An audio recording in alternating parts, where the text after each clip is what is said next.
What is going on, everybody? Welcome back to another edition of Big D Energy. My name is Neal Ruhl. He's Joique Bell, D-Mac, Darren McCarty in the house as well. Flint's own Arturo is in the production booth. Fish is in the bowl as always. We're squad deep up in here coming off the Labor Day holiday. Joique, it's a good weekend, man. I feel recharged, man. Let's roll. You know, it was a great weekend.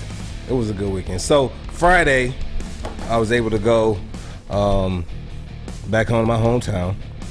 Thursday night, I was able to go to see my son play. It was a great game. They're still undefeated, 2-0. They have Kalamazoo Central this upcoming Friday. Yeah, so I'll be going back on the west side of the state for that.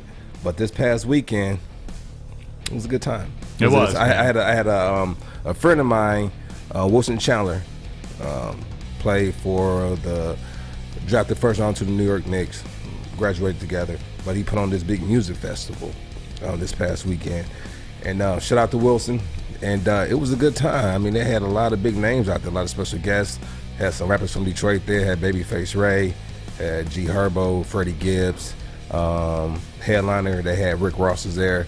Rose, that's my guy, man. I wish I knew Rose, you know, so Rose was in the building, and it was a good time, man. A lot of great energy. Everybody came out. It rained. People still were out there by the packs, and you know, it was just a great time. It was a great thing for the city, and Sunday he plans on doing every year, and I'm excited for him. Yeah, I got to come through there, especially if Rose's going to be there, man. Rose, you know what? We don't know what it's going to be next year. Just keep coming. And so, I mean, it was dope. I mean, the whole headline, I mean, it was, you know, it was heavy hitter after heavy hitter after heavy hitter. So there's it was a lot of names there. So it was dope to kind of see and experience that for his first time. It was a great turnout. I think you mentioned a little bit of the rain, but how nice was the weather this past weekend? You know, the humidity cut down to get outside. I don't know if you play golf or whatever. I went up north. Shout out to Jamie Lowell and Russ and everybody at the Botanical Gardens up in Kalkaska. I was up there doing some plant life. But also, too, is that if anybody saw the All Out pay-per-view on Sunday, we were talking about my Sunday. I got back from up north in the afternoon to watch the NASCAR truck race, the Darlington race, and then the All Out pay-per-view, which that's a full D-Mac Sunday right there. Oh my gosh, it was and I went listen, and I had to recover yesterday. Yeah. Even though, and I think I still had time to go see Art on Sunday because I ran into Art. Him and I ran into each other. No, it's good. was he holding your pocket when y'all was walking around? Yeah, pretty much something like that. But we were leveling up. So to speak, as you say. But anybody who is a fan of wrestling, and just to have CM Punk wrestle Darby Allin, and then have Adam Cole come back, and any of the storylines, and then Bryan Danielson, or Daniel Bryan, whatever you want to call him, it's unbelievable. So not only that, but fan of anything wrestling, which I am, and then the local stuff too. There's so many good things going on if you're a fan of wrestling right now. So. Yeah, and the people in our little YouTube chat thread are talking about the wrestling right now. People were fired up about that. I saw it all over social media. You can get involved. There's our Twitter handles on the screen right now too. So Twitter, YouTube, messaging, whatever you want to do. Get your thoughts out there. Certainly we will interact with it. Football was back. College football in the house. NFL football starts this week. It was a good time to get that day off yesterday. And So what you do yesterday? Yesterday, man, just hung out around the house, put some meat on the grill. You know, did what everybody else does. Did some friend stuff. Went over to friends' houses. We didn't go anywhere. It was awesome. Yeah, I loved it. I didn't have any games to call, which has never happened in the history of my broadcasting career. Where Labor Day weekend, there's no soccer match to call or anything, so didn't have to do that, man. I was getting it in, Joy. Getting it in. I was getting it in. Yesterday was a self-care day. It was, man. It was a self-care day, yeah. Mm-hmm. You know what, man? So, Art, what did you do? That's nice. Great talk, Arturo. Great talk, Art. You know, go ahead, Art. What did you do? No, I had a good weekend. Speaking of we started the weekend Arts Beats Neats. We did. Friday, a great time out there. Good food. What a great and the weather throughout the weekend. So everybody who was down there, and I know that it kicked off last night. You were excited. Bobby Brown finished her off finished her off. Bobby Brown, man. What a good weekend for music, low key. It was in the city, man. Rose in town, Bobby Brown. No, this is in Ben Harbor. This is on the other side of the state. And just in the state. In the state. And then Sunday night, I went to a friend's. It was her birthday party, and they all linked up at. I don't know if you know. Del Mar. I mean, Art knows what it is. We done something there at Del Mar before. Yeah, on the radio station. Great. And so we was actually on the rooftop, and I mean, it was live. I had a couple videos from it, but I don't think I'm gonna post them or have them played on here. But it was a good time, though. It was a great time. Yeah. Well, speaking of things to do in the city, Lions football is back this weekend. And speaking of being downtown and having it poppin', Woodward Sports will have it poppin' downtown as well. From the Tin Roof, the old Shelley's Chili Bar, they're right next to Comerica Park. Ryan, Armani, Maz, and Jade from WRIF and more will be out there hosting the Woodward Sports pregame show. That's from 11 to 1, and I'll be simulcast on 101.1 WRIF on the radio side as well. So here at Woodward Sports, if you want to tune in, check out the Lions pregame show. Ryan, Armani, and Maz, and Jade from WRIF will be down there. It's the beginning of a new era for Detroit Lions football. So if you want to be in the mix, man, slide through. Yeah. You're going to be down there anyway. So. I know. You see they just dropped their the names of the captains. Yeah, I did see that. Yeah. Do we have that graphic? But it's pretty dope, man. I'm glad that they have guys up there. So one particular guy I know personally, and I'm just glad they have him as a captain because this guy embodies the culture of Detroit, and I respect him a lot. I was able to have a couple conversations with him, hang out with him a little bit, get a chance to know him, and great guy. He loves the city, loves the culture, and it's great to see him not only being in the city but getting out and seeing what the city has to offer. And so it's good to have people like that who wants to get out there into the community, who wants to get out there and just do more and learn the history of Detroit. Yeah, Jared Goff. Of Detroit. Yeah, Jared Goff, a captain as well.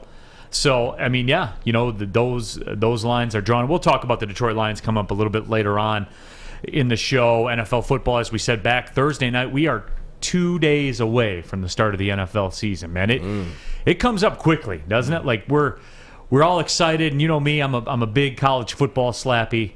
But that NFL football season, man, that rolls up quick on there. I got you right on Saturday night, D-Mac. You're all welcome. I told you we had the Maz sweat, but it's different whenever I call it don't Maz away yourself. So as Neal had so eloquently gave you the bailout at plus 31.5, and New Mexico State being up 10-0 at halftime. At halftime, up 10-0, plus 41.5. And then, see, that's the cushion and the difference between the Golden Rule and Neal Ruhl and the Tom Mazaway. We would have lost it with the Mazaway. We still had 2 touchdowns. Yeah, we were never. It was never in doubt. I made the biggest mistake ever. I Tom Mazaway'd myself. So UFC was on this weekend. Derek Brunson and Darren Till. I took Brunson, and then I decided, you know what? I'm going to parlay to take Neal's pick too. I picked New Mexico flat out. So when it was 10-0, I had $12 on it altogether. But when it was 10-0, I was like, oh my God, this might come true because Brunson ended up winning. So that was one half of my parlay. And then I was waiting on New Mexico to win, and it was 10-0 and then they get I never told you they were going to win. No, you said the over-under, but I wasn't paying Yeah. attention. I Tom Mazaway myself. What part of take the 31.5 points is bet them straight up in the money line? I was trying to get Drew to move back Arturo, from the camera. lack of listening skills Yeah. That's my wife cost him says the again. same I thing. like how you tried to blame that on Neal when Neal said take the points. No, I all said day. I Tom Mazaway'd myself. It was totally my He said fault. he took it. He took it on the chin. He took it on the chin. Absolutely. We are live from the MyBookie studio, so I got you right on Saturday night. I'll have another one for you this weekend as well. That Saturday night late night special. If you were down, if you lost some money on Saturday, I got your back. You know what's funny though? The person who claims he never has money, I would think it'd be the person who would be listening, being more attentive to details. Yeah, but it makes sense on why he doesn't have it. Common sense. Because he can't listen. He can't listen. Yeah. Can't comprehend. Yep. But as you said, though, D-Mac, it's nice when you're getting 31.5 and the other team only scores 28 total. You're never a threat to lose. Never. That's just good math. That's Simple just math. That is math across the board. Even a hockey guy can do that math. Yeah, Right? absolutely. Did you get that? I got it. If you're getting Yep. 31 and the other I- team only I- scores yep. 28, I got it. you were never in jeopardy of losing. Thank you. But did you guys know that if you wanted to, as Neal said, that our studio sponsor, MyBookie.ag, you Go to mybookie.ag, sign up with code Woodward, and get up to $1,000. Yes, 100% bonus, up to $1,000 free. Put in 100, get 100. Put in 500, get 500. And you too can play Neal Ruhl's late Saturday lock. Listen, historic 18-week schedule, offering more action than ever. You need a sportsbook casino that's reliable, and you won't find a better place than mybookie.ag. There it is, mybookie.ag, code Woodward, get your free money. Get your bets in, over, unders, parlays, whatever it is. Bet anything, anytime, anywhere with MyBookie. Gambling problem, call the National Problem Gambling Helpline at 1-800-522-4700. Happy Tuesday morning. Joique Bell, Neal Ruhl, Darren McCarty. We are Big D Energy, Woodward Sports Network. We'll be right back. Okay, you thirsty little spin goblins. I want you to pedal into the next dimension. Spin it! Spin! Spin! Uh-oh! Carmen's falling behind. Let's give her the hiss of shame. Spin! Spin! Spin till you bleed! Don't ride the bike of shame. Come to Planet Fitness and find your own lane with tons of equipment, free fitness training, and no hissing. Join today for just $10 a month. Back at it here, Big D Energy, Neal Ruhl, Joique Bell, Darren McCarty here with you on a Tuesday coming off the Labor Day holiday. But as we said, college football was back in effect this weekend, and local teams put on for the city, as Jeezy would like to say. They certainly did that. I think Michigan State, everybody was surprised by what Michigan State did, and not necessarily them getting the win, just the manner in which they got the win, because you look at the breakout performance with Kenneth Walker. He goes big time, 264 yards and 23 carries, 4 touchdowns. But, I mean, in retrospect, this guy was at Wake Forest in the ACC. He was third in the conference in rushing touchdowns last year. While people might not have known, they know now, Joique. They know. He's got some pull-away speed there in the secondary. And that's the thing that's impressive. And play that back one more time, because this is kind of funny to me. Keep looking. And look at my guy in 3, 2, and 1. Dies for nothing. I didn't notice that. You brought that up. He said, just for no reason. Just for no reason. That's awesome. Almost got him. Is that because he's going to be on the tape? And Almost got him. Going to say, him? He's doing that for the locker room, because the next day you guys go in there, they're going to watch that film, and the very first play of the game, electrifying, and that kind of set him up for the rest of the game. Right. Yeah. And so, have you done that, Joy? Busted first handoff of the game, first play of the game. Yeah. Took it. About 70. Give us what's that feeling like?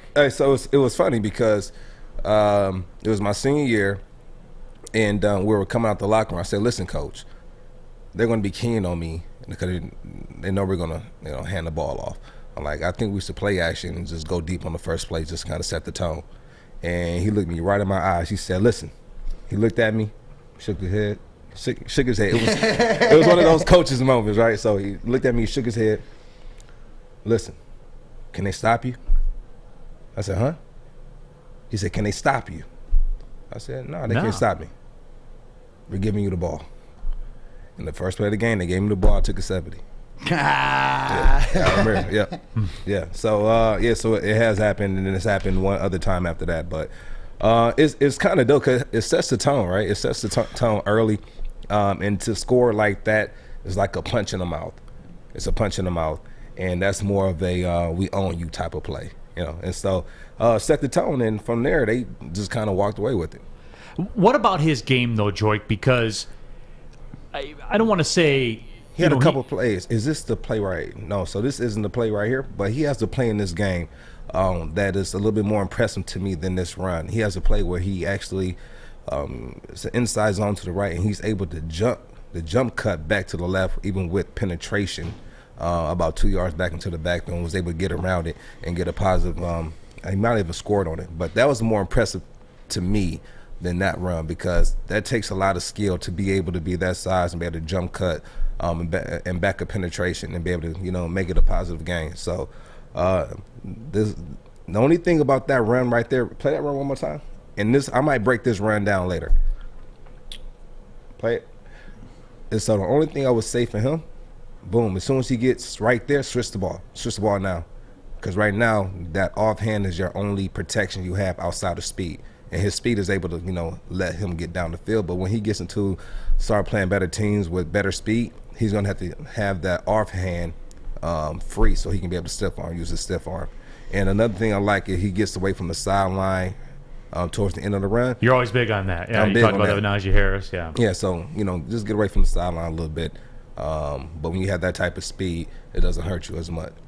Yep. I mean, again, this guy people around here will say he came from nowhere, but I mean, Darren, this guy, again, was third in the ACC in rushing touchdowns. He was a top 10 rusher in the ACC as well. And this was at Wake Forest, too. It's not like he's doing this stuff at Clemson or Florida State or somewhere like that. He was doing this at Wake Forest. I mean, we should have seen this coming a little bit more than we did, I think. Well, I think you should have seen that. If you look back, you can explain the why, right? Because he's had the reps. He's played against great quality teams. This isn't his first go-around, so it's about opportunity. But to me, it tells me more to what Mel Tucker's putting together in the program that he's putting together, and these guys going out. And like Joique said, is that when you have guys not only want to transfer but come in and gonna come out your first game, not only rip off a touchdown for 75 yards, but go 264, 4 touchdowns, and look like a durable back. Or Joique's picking out plays that, there's some improvement to be made, but the raw ability, the breakaway speed and stuff like that, I could hear it in Joique's voices as far as, this guy's can be something a little bit special. And I think, like you said, you started off saying that we were out of Michigan State. It's a little bit of a surprise, the way that they came out, a pleasant surprise or whatever. But this just goes to me, the culture that Mel Tucker's putting together, and the Sparty Nation, who, they're not always talk. It's always about actions, but they got guys that are there. And when you have good players there, right, we could say this guy's a good player, and then we can look back and go, oh, well, this is why he's a good player. You go Wake Forest, you're coached pretty well. That's ACC, so you're not coming from not saying a Division II, but you play against lesser guys. You've played in the ACC already. You've played against so-called men.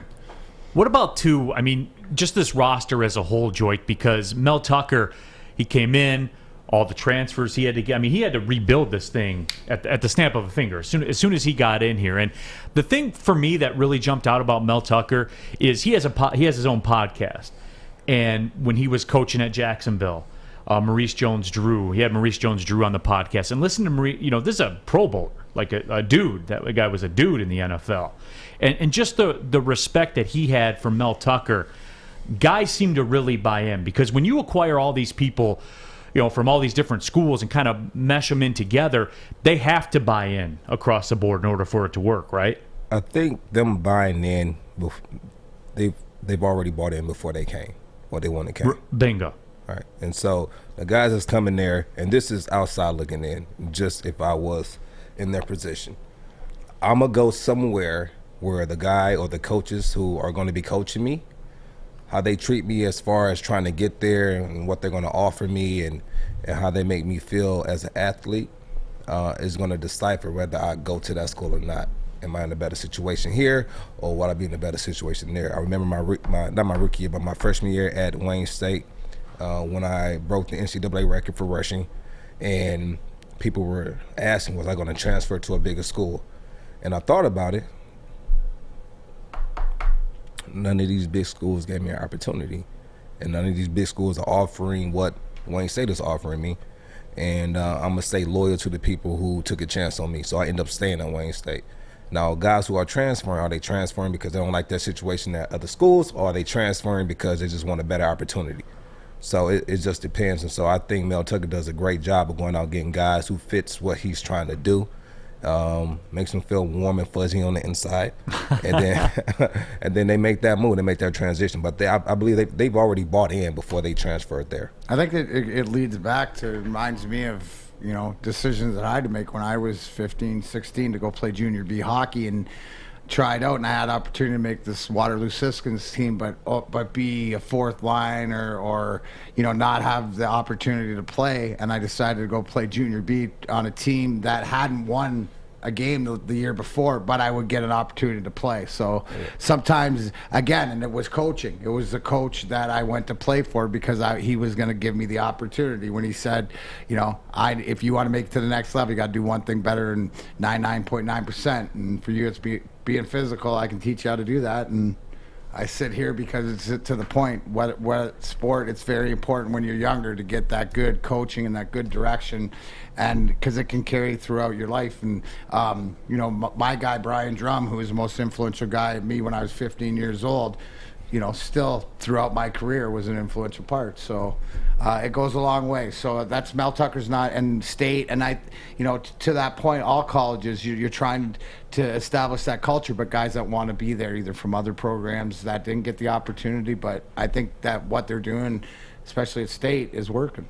And the Northwestern thing too. I mean, this is a Northwestern team I think lost 88% of their offensive production. I mean, that's a blow, right? When you lose that kind of production, you don't know exactly where that replacement's going to come from. You know it's going to come from different angles, but you don't know exactly how that's all going to shake out. So I do temper things a little bit. I don't nearly temper it as much for Michigan State against Northwestern as I will with Michigan and Western Michigan, because I was informed this weekend that Michigan is in fact back. That I was told that on multiple social media fronts. I'm gonna tell you this, because we're gonna get into we're gonna get into Michigan. In a little we're gonna bit. get into that, and they're back though, Joique. I want to talk about it. Yeah, we will. No, certainly we will. But I want to talk about it because we're being sarcastic right now, but. No, we're being sarcastic I do want to pick your brain on it, and we'll get to it. I want to talk about it. We're going to see. There's no doubt. We're sarcastic right now, but let's talk about it. No, certainly we will. It's just the Michigan State, what they look like from a mentality standpoint, what they look like in the way that they played, that was the Michigan State from the mid-2000 teens, right? Where there was an attitude about them. There was some dog in them. Tough, man. They look like street brawlers like they did back then. They were tough, man. You know what? You said that Northwestern lost what? About 86, 87% of their offensive production. All right. And it was still able to get up 21. But, of course, right. They scored towards the end as well. But, you look at that Michigan score, and it was worse than that, It was worse than that. I know. Well, we'll get into that. Yeah, we'll get into it, but I want to just be clear. I want to be clear because when it comes to Michigan and Michigan State, it's different levels. Well, you say there's different levels, but why? Prove, isn't it wins and losses and stuff like that? So I don't know. I like the culture that came out of was state, and I like what I saw in Michigan too. But I think that to Neal's sarcastic point is that we're closer to seeing the Michigan State team attitude-wise day in and day out. We're going to see this consistent effort by University of Michigan, or was it because of some certain things? But don't get it twisted. Positivity from both teams. Consistency. This weekend. Yeah. It's too early. It's too early. Yeah. But there are bright spots in both games. Yes, there's always bright spots. Sure. Then there's always going to be spots that's going to worry you. Right? Yeah. The consistency of them playing at that type of level and them going from there and not playing. And the thing that I was happy about, they didn't play to the talent or didn't play down to the competition. Right, they didn't play down to the competition. Right? They had some errors, but we'll get into that. But as long as they can stay consistent, they're not hot cold, good 1 week, another week they're not. I'll be fine with that, and they'll have a good, and they'll be okay. They'll be okay. Miko says this was a great first win for State, but I want to see how Tucker gets them to refocus for the next game, and they will play Youngstown State in that next game. And I know people will say, well, it's Youngstown State, but that is a Youngstown State team that has proven to be very good, in the upper echelon of. And it's 1AA. All right, I'm not getting into the FCS, FBS, like all that. No, it was Division I. It was Division I AA and Division. I'm reinstituting those phrases. That's how I'm rolling because that's how I remembered. I always get the FCS and the FBS confused. But Youngstown State was one of the upper echelons of Division I AA. They played for national titles. They've always been a force in that. I'm not saying that, Michigan State's maybe they'll win, maybe they won't. I'm not going that far, but I will say they had that look about them. They had what we saw again in the mid-2000 teens, where they're going to come out and they're going to be tough. They push Northwestern around that football, and that's what happens when you run for 326 yards as a team. You're pushing people around at some point. You're pushing them around. Real quick, Northwestern Tech started a new career in the industry that's always essential, the heating and cooling industry. To learn more today, go to northwesterntech.edu. Joique Bell, Neal Ruhl, Darren McCarty. Stay tuned. Woodward Sports. Welcome to the Call Sam Chopper Shop, where you can win a custom-built chopper while helping our veterans at the same time. Watch as the Bad Pig Custom Team turns this bike into a one-of-a-kind classic chopper. And when it's finished, we'll be donating the bike to Volunteers of America Michigan to raffle off in support of our vets. A great cause to give back to those who've given so much. Watch for Call Sam Chopper Shop episodes on our social media channels and get your raffle ticket today at callsam.com/chopper shop. Joique Bell during the commercial break giving us the crypto updates. Breakdown. My name is Neal Ruhl. He is Joique Bell, the crypto master. D-Mac, Darren McCarty, the Stanley Cup master here as well. Arturo and Fish are out here vibing also. Big shout out to everyone watching on the YouTube channel right now. Jump in and get involved in that conversation. As far as that goes, we read some of those as we motor along. But we did talk about the Michigan State Spartans win over Northwestern. They will play Youngstown State this weekend. I have a lot of eyes on that game at Miami. And, we saw what Alabama did to Miami. And I thought that the Miami team from last year was better than the Miami team of this year, too. People forget, Hurricanes had 2 first-round draft picks last year. And Gregory Rousseau was a dude that the Buffalo Bills took. But we'll get into that a little bit later on when we focus on the national college football scene. But Michigan did what they were supposed to do. As Joique said, they got their win over Western Michigan. And look, I said this on Friday when we were at Arts, Beats, and Eats. I said Michigan was kind of in a no-win situation as far as I go. If they go out and they put it to Western, which they did, there were a couple things that happened that were to Michigan's advantage that I'm surprised nobody really talked about, which I'll get into in a second. But they were in a bit of a no-win situation. If they take it to them, they were supposed to. If they struggle, then we talk about that and we laugh about it and things like that. But, you talked about some bright spots. Hey, give me those bright spots from what you saw from Michigan, Joique. I mean, let's go. Even from Haskin, being very consistent with running the ball. He didn't have the same day that Walker had, but it was a good day. It was still a good day. I love the way how Ronnie Bell was being so active, but and that's the spot that I want to hit on. Like, Ronnie Bell is out for the rest of the year with a knee injury, but played very well. 1 catch, 76 yards down the sideline, took it all the way to the crib, and then came back and had a nice punt return. I believe he got tackled, landed on his knee, suffered a knee injury. Now he's out for the rest of the year. But, had 2 plays over 100-plus yards, and now he's out for the season. And that was probably one of their key players on offense to make plays. Now, that's what's going to worry me about this Michigan team going forward. Now, even with that being said, they had other people being productive in the game, And so, with that being said, moving forward, the quarterback is going to have to continue to be consistent getting the ball around. I think he did a great job of getting the ball around. Had a lot of great playmakers out there, and I'm not worried about them at all. And honestly, the score should have been worse than that. They scored in the last 3 minutes of the game to make it 14, but the score was worse than that. Yeah, it could have been bad. And D-Mac, what was your takeaway from Michigan? Again, to me, there was really only bad things could have happened in my mind. I will talk about the Western Michigan angle that no one really discussed, but just kind of your general takeaway from Michigan. I thought they did what they needed to do, and more along the lines of the narrative of not talking, right, and letting the action speak for itself. So I thought, as quiet as Jim Harbaugh and Michigan has been, and trying this year to let their actions speak louder than their words have in the past. So I thought this was a good check mark. And you said a lot of times when you're in a no-win situation, but to go out and to put 47, I don't care who's playing, that's something, right? And you saw the execution by different guys. Now, moving forward, Ronnie Bell, how can that not hurt?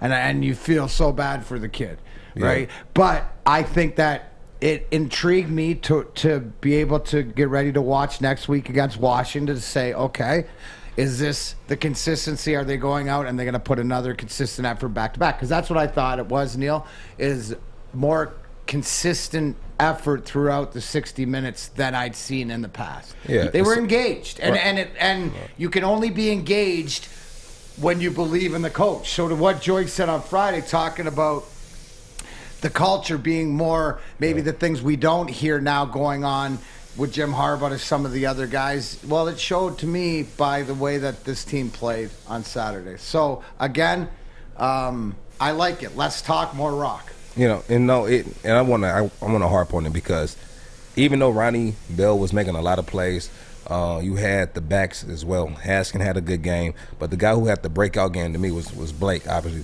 Blake Corum. And so for me, for him to come out, have 14 carries, 111 yards, 1 touchdown, come back and add 22 more yards with 2 receptions on offense and another receiving touchdown. He was one of the guys that was electrifying this team. So he's going to have to continue that play, and they're also going to have more people that will need to step up throughout the season in order to continue to stay on this run. And so it's only, right now they're undefeated.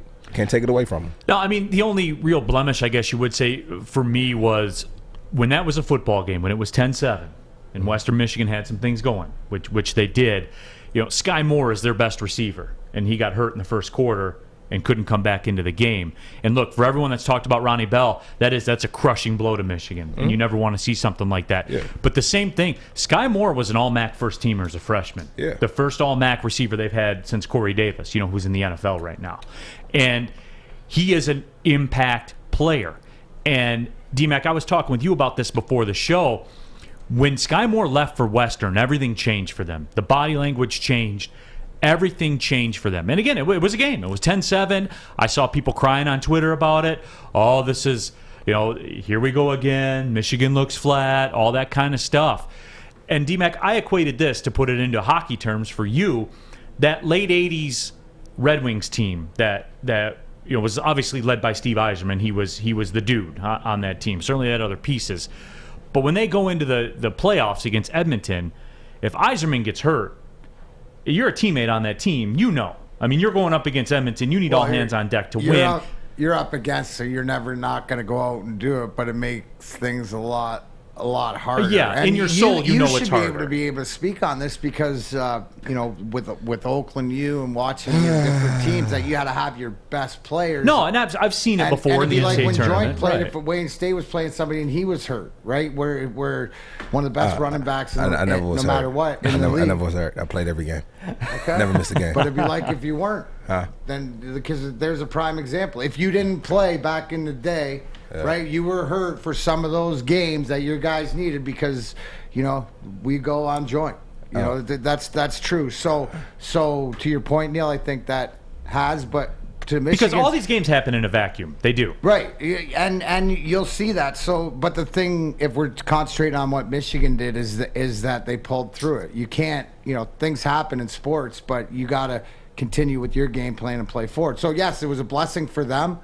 Just like it's not a blessing that Ronnie Bell went down. But right. But to your point, and Joique said Michigan had more guys to go to because of the talent. Yeah. And you look at Corum, who steps up, and different guys. So Western doesn't have that. I even like J.J. McCarthy when he came into the game. He made some plays. And that's your second-string quarterback. He's coming in. He's extending plays. 3rd and 25. Lose a tackle.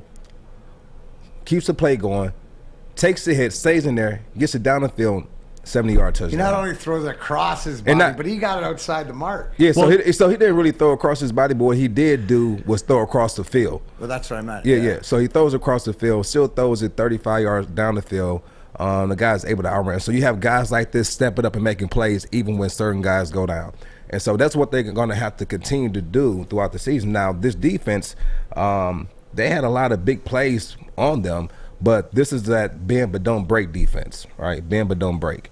And so they held their own throughout the game, and they didn't score until the last the second touchdown to the last 3 minutes of the game. And so without their best receiver, a first-team all conference performer as a freshman. Okay. We lost one of our stars too, so I don't know what They lost theirs. We lost ours. I know. Okay, so didn't lose that $15 million budget they have though to Western's $3 million budget, but whatever. It's apples to apples, right? Hey, it's apples to apples. Chad, but not that. Chad says Michigan did exactly what they should have done. Now they have to be ready for a Washington team to be hot after an embarrassment. But listen, I don't want to hear that. I don't want to hear that because when Ohio State won, they looked great. Did you see them? They was throwing the ball. Oh, I'm scared of that quarterback. Oh, they played Minnesota. Stop it. Stop it. Now, come on now. Michigan went out there and did what they were supposed to do. Which I said.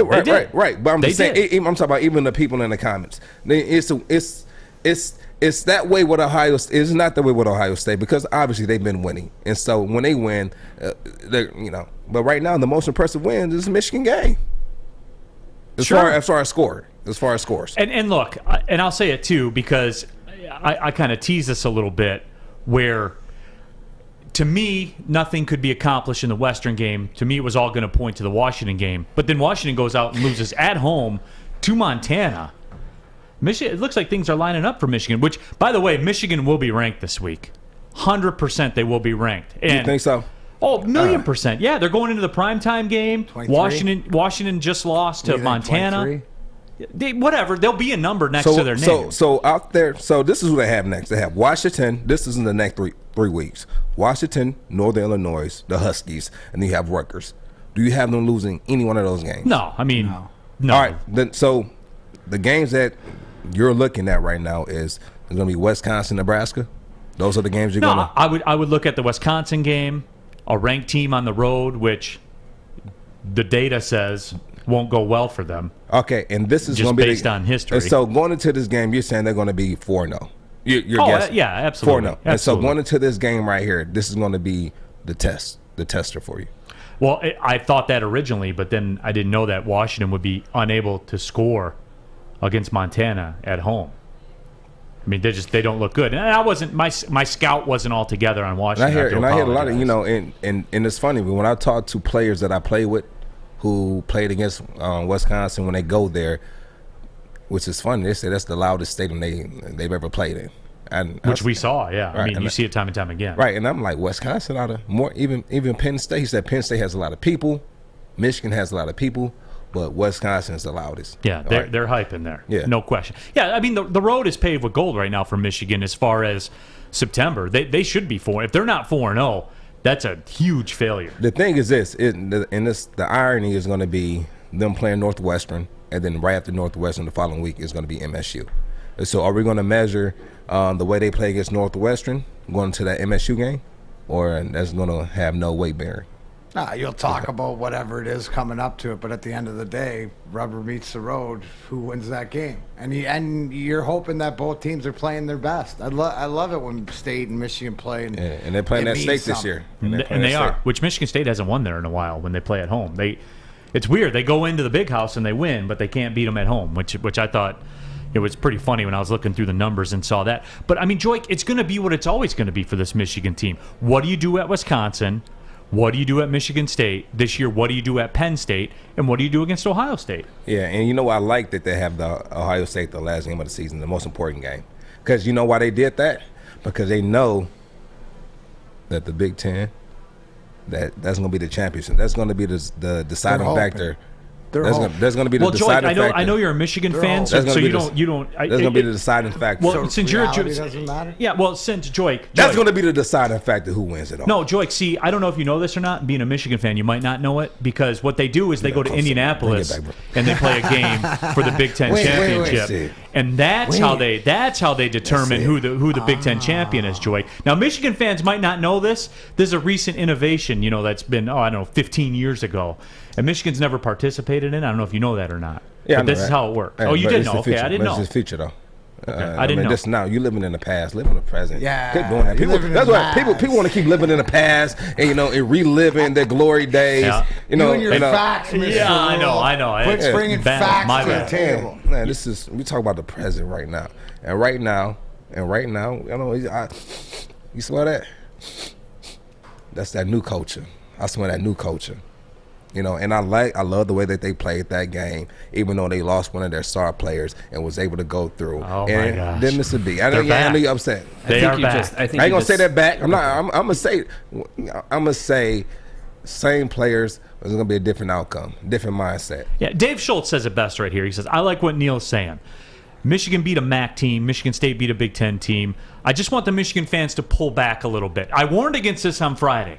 Like I told you guys that this was probably going to be the way it was going. And you're only doing it for their own good. I'm trying to help. You're doing it out of care. Just baby somebody steps. before. You can somebody let the before. horse go when it's out there running when we all see it, but just hold it a little. Yeah, just a little, guys. I mean, you want to get excited if they beat Washington, a little more excited, cool. But we're running through the same playbook right now. I mean, I just ran down the next 3 weeks, and we already said if they don't win all these games, then yes, of course I'd be disappointed. But I don't.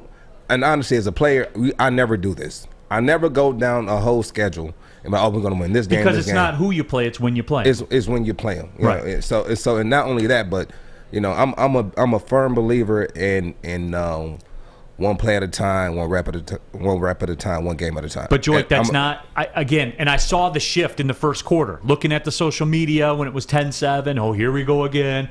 Michigan looks off. They look unprepared. And then by the end of that game, Cade McNamara and J.J. McCarthy are the next coming of Brady. You know what I'm saying? Like that was what it was, man. Like here we go again, guys. It's Brady and Drew Henson, like 1 and 1A. Pick your side. And Blake Corum's, Tumunga Biakabatuka, and Ricky Powers, and here we go. Controlled the game through 2 touches. 9 for 11. It was a good first game for him.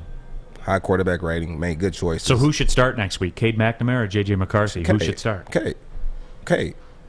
He didn't make any mistake. He needs to start. I mean, he didn't make. He played. J.J. McCarthy's Drew Henson 2.0, man. It don't matter. It doesn't matter. You Who's sure? running that 12? Did you see that throw though? Did you see that throw? Wait, you talking about backfield? Yeah. No, it was a good play. It was a good play. I know that throw was incredible. That's the greatest pass I think in the history of football. No, I'm not gonna say all that. Now, come on, now you. That's what I was told, Joique. But you know the game, and you talking to me. You talking to me now. That was a good throw. I love how he was able to elude a tackler, stay calm, not run out of bounds, not throw the ball away, keep it alive, 3rd and 25, and makes a play like that. That was a big time play. I'm not going to take that away from him either. That still was a big time play, regardless of who they're playing. And that's the thing. You can't control who you play. As a player, you can only control how you play when you're playing. And so for the way they played, I got to give them their roses. Now, let's see how it goes throughout the year, because that's, one good game doesn't make you great. It's playing great consistently that makes you great. So we'll see what happens. Joique, the past is why Michigan gets high rankings all the time. And look, they're pushing a business, and there's no way that one of these teams aren't going to be ranked for the national television Saturday night game. So Michigan will be ranked because that's the way this stuff works. I can tell you who's going to be ranked for the most part. And why don't you have a Heisman vote? Probably because I use too much common sense. Because you should. Yeah, we want Neal to get it. But here's the thing. As the golden rule always says, both things can be true. I'm happy for State, and I am happy for Michigan right now going into week 2 because I liked what I saw, not only with attitude, but also maybe some things are a little different. So let's move on to week 2, and hopefully we continue and we can both be happy. You know what I mean? Because it's too much around here is having to don't bag on one another yet while we're still winning until that day comes where we play each other. Hopefully we'll be undefeated when we play each other. Probably not likely, but right now we're both undefeated. So enjoy. Vinny B says Neal's trolling, though. Vinny, I'm not. Vinny, this is the consistent message you're always going to get from me. And until they change it, I'm not going to change what I say, man. Like, that's what it is. Again, I work in reality. Rack says, Neal, I have to say I'm with you, but I'm a Michigan fan. Same old run it up the middle 20 times a game. Will not wear down a Big Ten defensive line like it did Western Michigan. It's a different year, yes, but it's the same old playbook. Well, I mean, they do have Drew Henson back at quarterback. I'm going to tell you this. I understand this. Football is a copycat league. It's a copycat league. You're going to see, you're going to get what you're going to get. You're going to know. Like, when you asked me about Kendall Walker, like, people didn't know about him, right? People who don't watch football didn't know about him. But trust me, those coaches, they knew. They knew. When they were getting them, when they were recruiting them to transfer, they knew. They knew. Even Northwestern knew. They watched film. Sure. They saw what this guy could do, and they still couldn't stop it. And so with Michigan, if that's their game plan and that's what's been working for them, they're going to continue to do it. Now, when you get against these good teams who can game plan around that, you got to be able to go in there and make adjustments. But, in the league, in NFL, like, coaches are big on statistics. And I'm not going to say every coach, but a lot of coaches are big on numbers. Third and 46, what do they usually run? Third and 6 to 10, do they usually send blitz on defense? A coach or a coordinator, they're going to stay to who they are, what they know, and then they're going to make adjustments from there. When Michigan plays against other teams, they're going to have to be able to make adjustments, and that's what good teams do. That's what good coaches do. People like the DMAC playing the peacemaker role, by the way. Well, I just call it like it is. I'm a fan of everything. It's the peacemaker, the PIEA, right? So it's either we can go in pieces or we can go peace. I'll take it either way. To make it pieces or peace. Right now, let's just enjoy. Let's make it peace. Later on, because Art knows we're at critical. What the color levels about yellow for DMAC right now? At yellow right now. We're keeping at yellow. so. DMAC's got the Lions gear on right now, and I talked about the fact that Woodward Sports will be out there at Tin Roof on Sunday for the pregame show, broadcasting live from 11 to 1. You want to go to the game? You want some tickets? Yeah, can I? Yeah, well, here's how. Oh, beautiful. Yeah, it's pretty simple thing. Follow Woodward Sports and Big D Energy on Twitter. Tag 3 friends. Big D. And retweet that tweet. And you guys will be entered into the mix. Front row seats against the San Francisco 49ers, which we will be talking about later on this week. I'm getting, as we go into it, man, this San Francisco 49er team, they look good, man. They do. On paper, they certainly do look good. But they don't play the games on paper. You want to be there live and in person in the front row. Again, follow at Woodward Sports on Twitter and Big D Energy. Tag 3 friends, retweet. You'll be in the mix. You can win some front row seats from Woodward Sports Network. Be there, folks. Make sure you download the Woodward Sports app in the App Store and the Google Play Store today. Take Woodward Sports with you wherever you go and listen live on your phone or mobile device. Hi, I'm David Hall from Hall Financial. With historically low interest rates and 5-star service, you could pay your mortgage off faster without increasing your monthly payment. Get started now at 248-308-5000 or chat with us online. Callhallfirst.com. Back at it here, Big D Energy, Woodward Sports Network. Neal Ruhl, Joique Bell, Darren McCarty. That's the formula, man. That's we're squad deep up in here. We've been talking college football, and why not, man? College football is back. Want to take a look at everything that was going on around the world of college football from a nationwide perspective. And I'll be honest, I didn't watch it play for play, but from what I did watch of Alabama-Miami, Joique, we might be able to save everyone some time this year. Let Alabama have the trophy, and then we'll do like a second-place trophy. What do you think about that plan? I didn't catch the game either, but I'm going to tell you this. If Alabama's anything like they were last year, it's going to be ridiculous. Dude, Joique, if you're a receiver, where else are you going to go? I mean, where else are you going to go? It's crazy how they always have these great receivers, right? And then they always have the top running back. And so it's so when they play this team, it's just like pick your poison. It's like pick your poison. You want to put 8 guys in the box? Okay, we'll throw it over your head. All right, you want to drop a guy back out in the coverage? Okay, cool, we'll run it down your throats. It's pick your poison with them. And it's not too many teams that can do that consistently. And you know why they're able to do that? Because they built their team in the trenches. Yeah, and again, too, you always go back to that. And oh, by the way, if you're Alabama, you talk about, hey, we'll have Derrick Henry beat you, running the football. And oh, Alvin Kamara, you're not good enough here. Go transfer somewhere. Go transfer to Tennessee. There's the biggest point is we say all these stars that come out of Alabama, from the there's the flashies, the Parkers, the Henrys, all these that you can go down the list. Man. But where do they build that team? Where's that team solidified? Offensive, defensive line, what we're trying to do here in Detroit, because there's Haas's taking off those lines every year. They're the biggest guys on the lines in sports, in college football when they get drafted. Like that whole offensive, defensive line, if you're not over 3 bills and athletic, I mean that's where it starts. That's more impressive to me, is the offensive, defensive side of the ball at the line with the size and athleticism of these guys. And then the caveats on the outside, and running backs and stuff. How does it work like that, Joique? I mean, explain it to me. How is what Nick Saban does? And guys, save it on the chat thread and everything like that. The bag man, the money, all that. Just save that, because I've said this before and I'll say it again. Alabama's to the point where they don't have to cheat.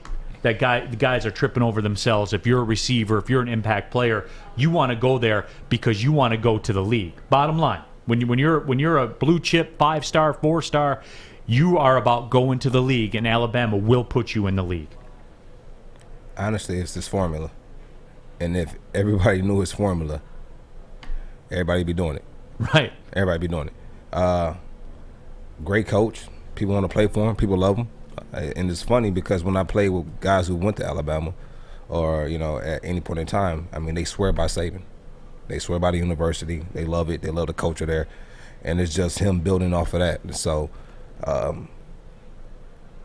can somebody in the Big Ten surprise them? I doubt it.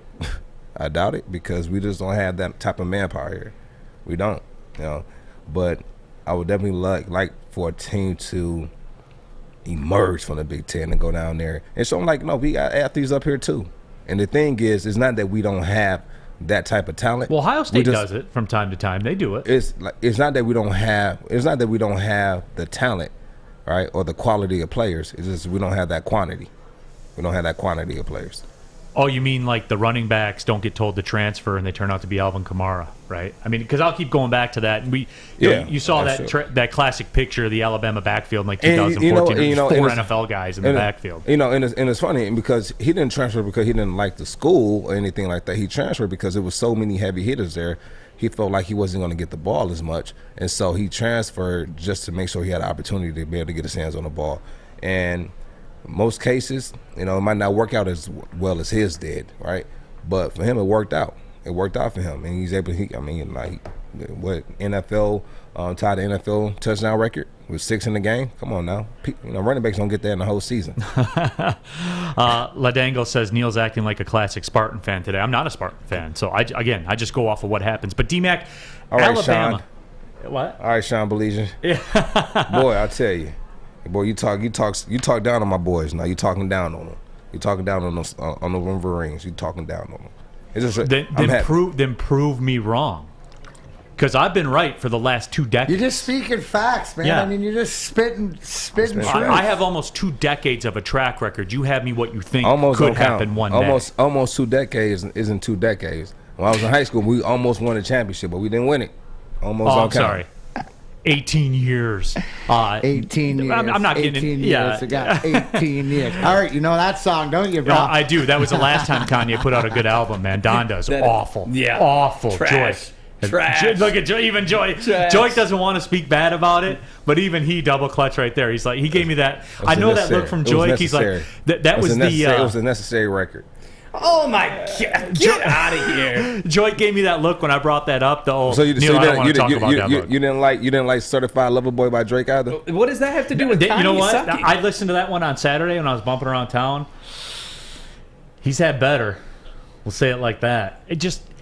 There was too much similarity across the board. He's used the same formula for years and years and years. Longevity. But it's worked. It's worked. Longevity. It's worked, but this longevity. Yeah. There wasn't the 2 or 3 top level bangers on that one. I thought.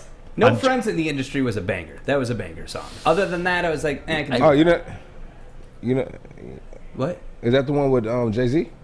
The No Friends in the Industry? Is that the one with Jay? No. The one with Jay-Z is smack too. So I don't know.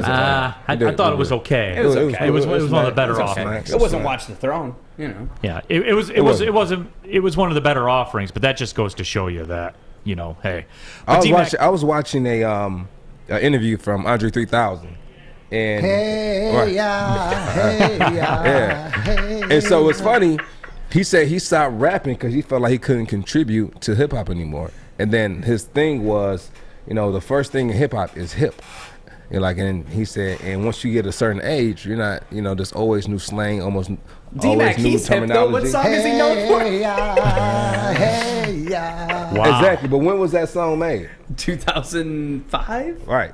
You know what I'm saying? And this is 16 like years later. Picture. Yeah. Oh my God. Can I pick this thing up and put it back on the tracks, please? Oh my God! Can I put this back on the tracks, please? God. Please, can I do that? Shout out to Jenna. Jenna, what up, though? I saw your comment earlier. I do not know where I got this hat from. A gas station, it looks like. Like I got from the gas It station. looks like a gas station Detroit hat. It's okay. I got one of those too, man. Sometimes that's what you got to do. That's fine. You from Detroit? Yeah. Okay. Yeah, 7 Mile Mac. 7 Mile Mac. Okay. Mm-hmm. All right. All right. But anyway, though, D-Mac, we were talking about Nick Saban in Alabama because it looked like they haven't missed a beat. And is it possible to have that accountability in a locker room of a college football team? I mean, is it? Because I equate it to the early 2000 Red Wings, man. I Absolutely, do. when it's run like a pro outfit. And the thing is, that Joique, he nailed it. Guys coming out have that utmost respect for Nick Saban, not only as a coach but a human being, right? It's just that culture that he's built, and it's between pro and college, right? He's always hovered on that line, and they get it. You know, they bring in the best players because they produce the best guys, and the track record is like we're talking about history proves itself. Well, he sits on your couch, your parents. It says, if you come and play for me, I'll get you to the show. Yeah, you know, and that's bottom line. That's why he gets the best because and there's something to be the way they're treated. Like men, that prepares them for the league more than not.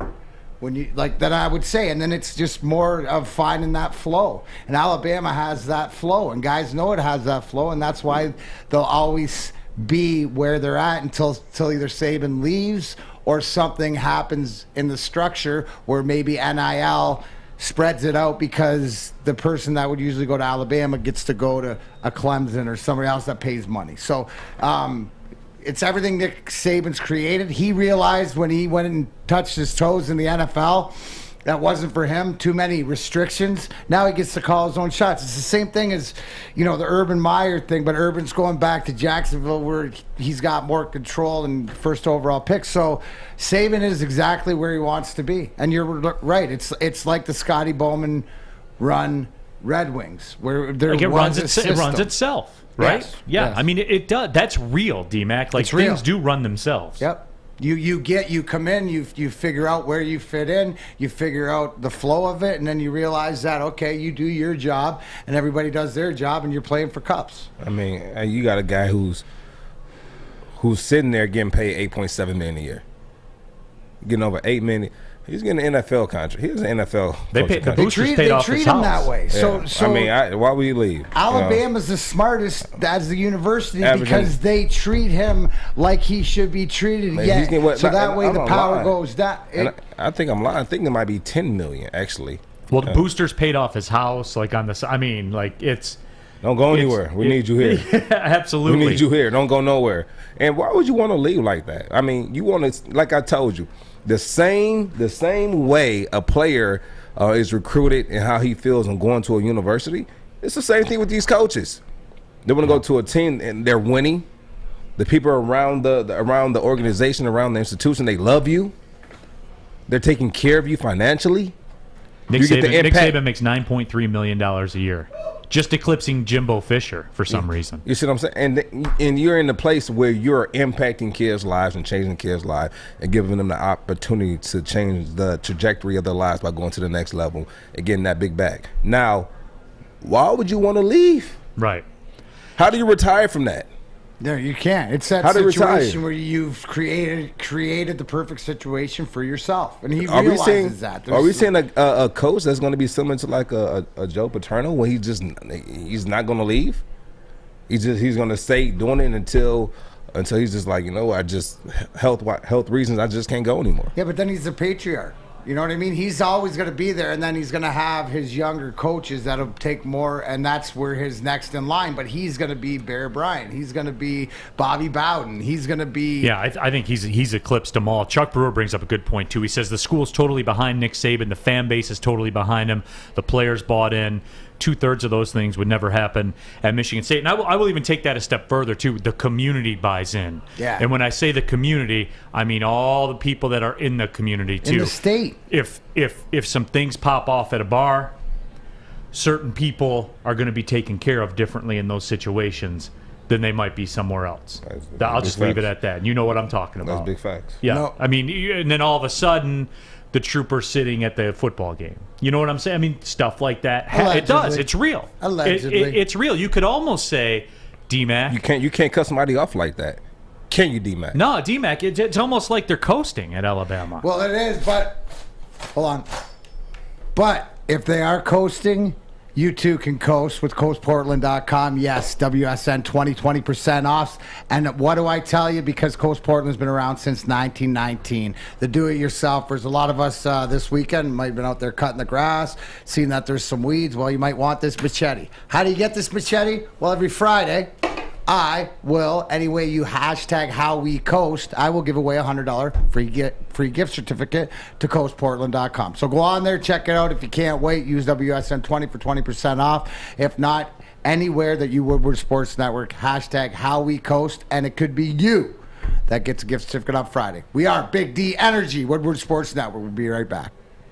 Okay, you thirsty little spin goblins. I want you to pedal into the next dimension. Spin it! Spin! Spin! Uh-oh! Carmen's falling behind. Let's give her the hiss of shame. Spin! Spin! Spin till you bleed! Don't ride the bike of shame. Come to Planet Fitness and find your own lane with tons of equipment, free fitness training, and no hissing. Join today for just $10 a month. Hour number 2 of Big D Energy right here, Woodward Sports Network. My name is Neal Ruhl. He's Joique Bell. He's Darren McCarty. Happy to have you along for the ride. I can't believe it's hour number 2 already. That means football is back in effect.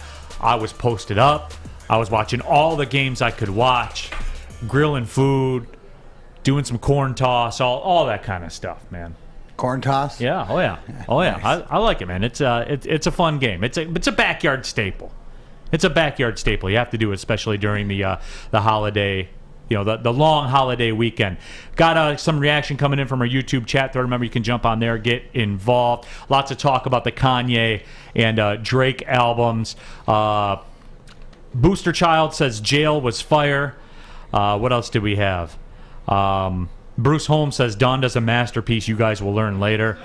Okay. But then Bruce did redeem himself. He said, I didn't expect these washed mugs to know good music. So, hey.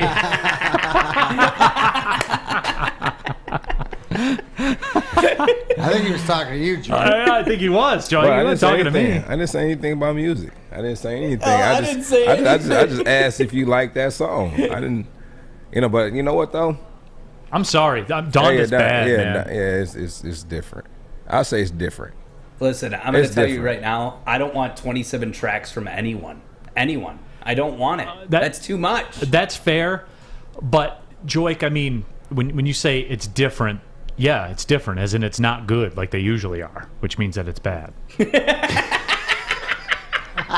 It's not something I would, you know what? Somebody likes it. You would never listen to it again. No way. You would no never, way am I going to go you back. You listen to it once to be like, I listened to it, you'll never listen to it again. I guarantee it. Guarantee it. Doug Fungus says, could Alabama beat an NFL team? Joique, will you put that stuff to rest? Somebody asked me about this weekend when we were at a barbecue. No, Alabama cannot beat an NFL team, Joique. Please tell the people. No, they can't. It won't happen. Now, what we did talk about, if you took the best college athletes that are going into the draft, if you take those guys and you put them against, say, the worst NFL team, it might be a good game. And come to find out, they used to have those games back in the day, and sometimes the college, those picks coming out will win. Yeah. So Alabama know the top athletes out of NCAA playing against the worst NFL team.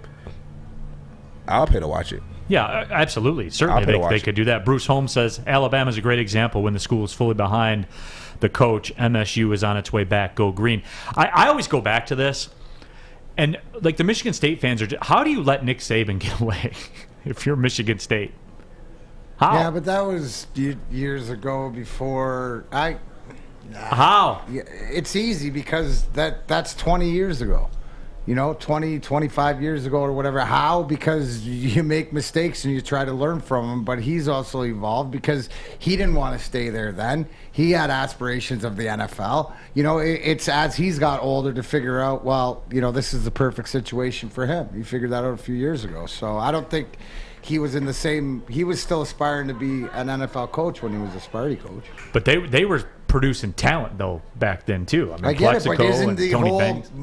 mantra more to speak on a younger coach or a guy who's building up to get to the NFL? But my point is, he had NFL talent where even back then, like I said, with But Plaxico, do you not think that Tony with Nick Banks. Saban, it's more of the rules of the NFL he doesn't comply with, that it's easier he can go where, lack of a better term, make his own rules, or it's a little bit easier. To me, it's less tension. He's done the tension stuff, figured out the NFL wasn't for him.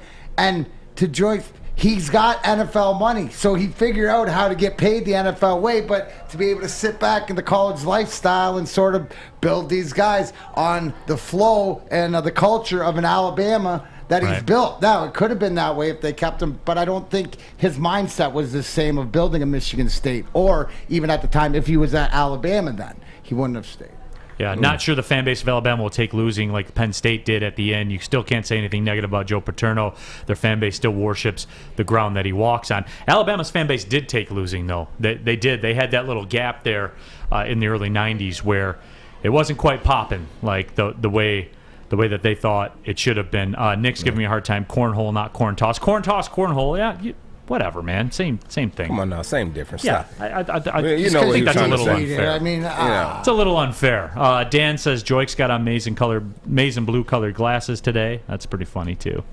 every day, right, Joe? Lions Detroit 35. Kanye is so misunderstood because mainstream media makes him to be a fool. Well, Lions Detroit, no. I would just say Don does a bad job. Wait. No. He does it by himself. Yeah, No. I don't even care how people I don't care. act. I don't I don't know what, care. man? At the end of the day, we can say we want to say he worth $6 billion. I don't know. And good We for say- him, man. we Go say we get wanna it. say. That's fine. Go get All it. I'm saying is, I'm talking about mainstream media. I mean, Yeah. they can make him sing however they want to make him sing, but at the end of the day, as long as his accountant sees it. his accountant, I mean, and then he's, regardless, like he has his, he goes through his moments, but at the end of the day, that man is brilliant. He's brilliant. Like he does his research and he capitalized. And he has a plan and he capitalized on that plan. You don't become or get $6 billion just not knowing what you're doing. Yeah, and it's like I always say too, because I've gotten in this discussion before doing talk radio and those things. Like, do you want the bad character guy on the Lions? We talked about the Randy Moss thing back in the day and all that kind of stuff. I do, because I'm not asking you to raise my children. I'm just asking you to score a touchdown, or in Kanye's case, I'm just asking you to make bangers. And Don does not a banger. I've heard that take before, Art, from him, but it never gets old because he's sort of right. Do you want to I'm gonna be honest. I'm gonna be honest with you guys too. All right, I haven't listened to the entire album. Save the time. I haven't listened to all of. Don't waste your Certified time. Are we Lover Boy. being honest? I haven't listened to any of the albums. So Really, That's all. Darren?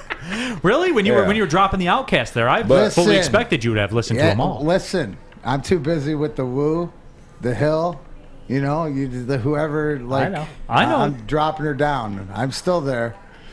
I know you are, D-Mac. I know you are. There's no question about it. But speaking of being back, college football was back. I want to take a couple minutes of this to the energy, Joique, from the stadiums in the Wisconsin jump around and at Virginia Tech, the inner Sandman. It was back, baby. I mean, people were hyped, Joique. We saw it with the high school football too. That's that's gonna be. I mean, that's crazy. That's the reason I fell in love with college football when I was a Me kid too. was because of how electrifying watching the games was, seeing all those people in the crowd, how everyone, you go to the NFL games, you have some people that are, rah, and you have some fans who they just want to see a good game, and they sit back, enjoy their beer, get their hot dog, get their pretzel, get their nachos, and they sit back and they relax and they enjoy the game. I just felt like when I used to watch the college, I mean, you just nonstop, even MSU. I love watching the MSU game. Every first down, 1, 2, 3, first down. we can't say that word. We can't say that word. Good catch, Joique. I like it. Yeah, live on the radio, as you know, 93.5. It's more electrifying. It's a little bit. It's more culture, and it's just and it's younger kids, it's younger people too, so they tend to get a little bit more wild. No, it was though, D-Mac. I mean, people were just hype. You went up north. I don't know if you got the same vibe, like being out and around, but people are hyped, man. They are. No, they are, and I think that I was hyped. I loved watching. I mentioned it to whether you see the jump around, the House of Pain in Wisconsin, or the Enter Sandman, or anywhere. It's the same thing as I mentioned wrestling earlier, but the entrances when like a CM Punk comes out.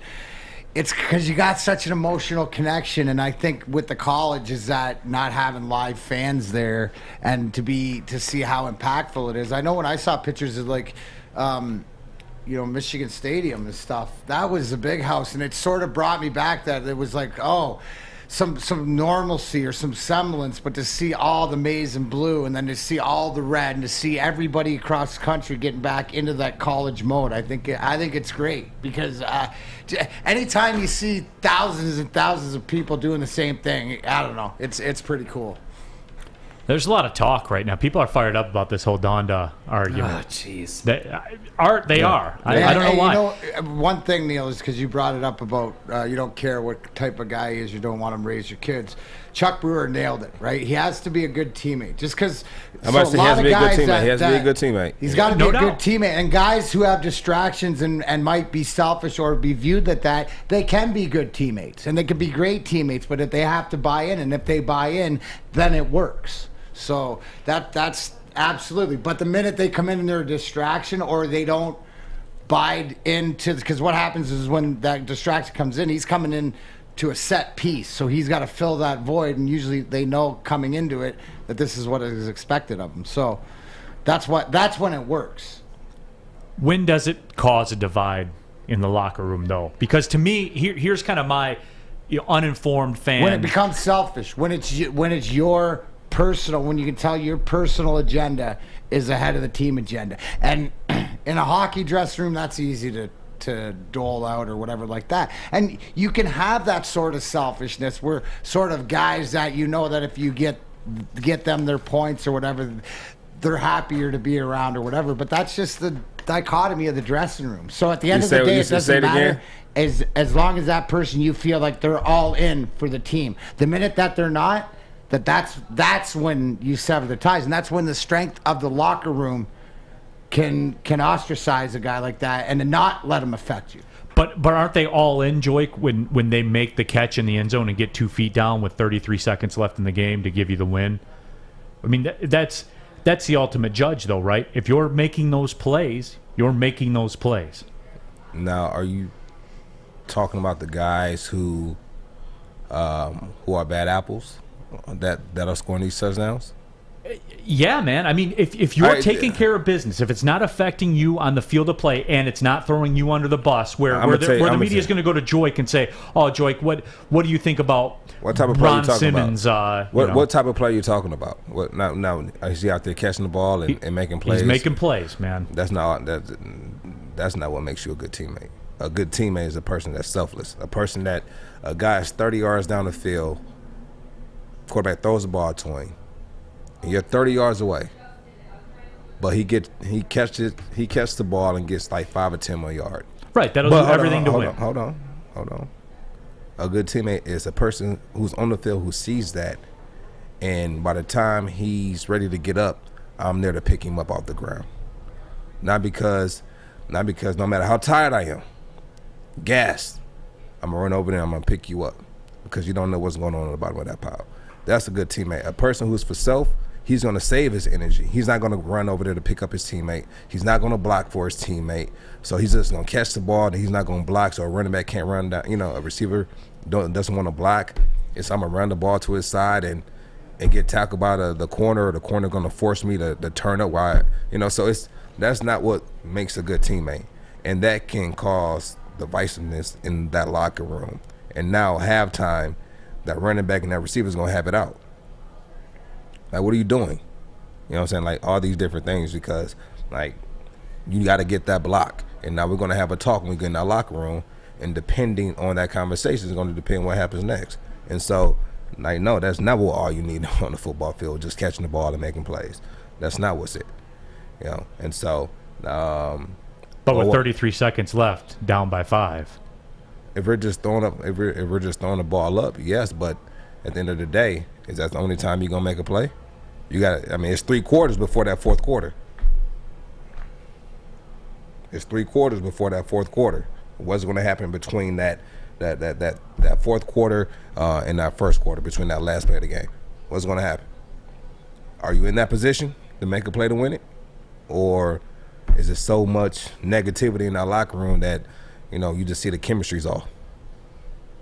I don't know. There's different levels to the game. There's different levels. Come experience the next level in cannabis on Sherwood between 9 and 10 Mile. Download the app today and start collecting points so you can level up.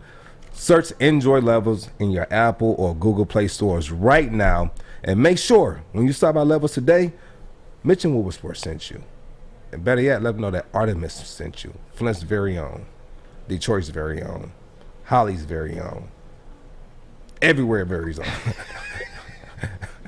The people's own. The people's champ. The people's champ. The people's champ.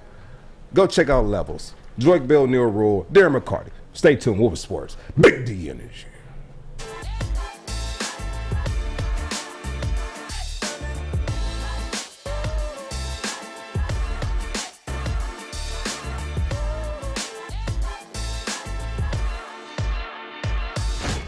Make sure you download the Woodward Sports app in the App Store and the Google Play Store today. Take Woodward Sports with you wherever you go and listen live on your phone or mobile device.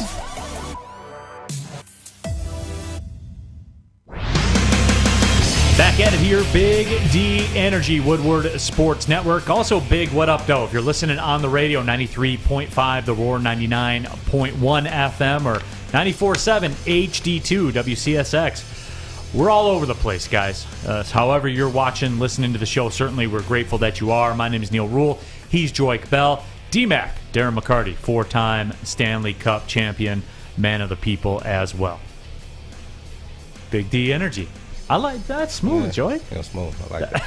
I like that. Make sure you go download the app, WSN Live or Woodward Sports on the Woodward Sports app. Yeah, absolutely.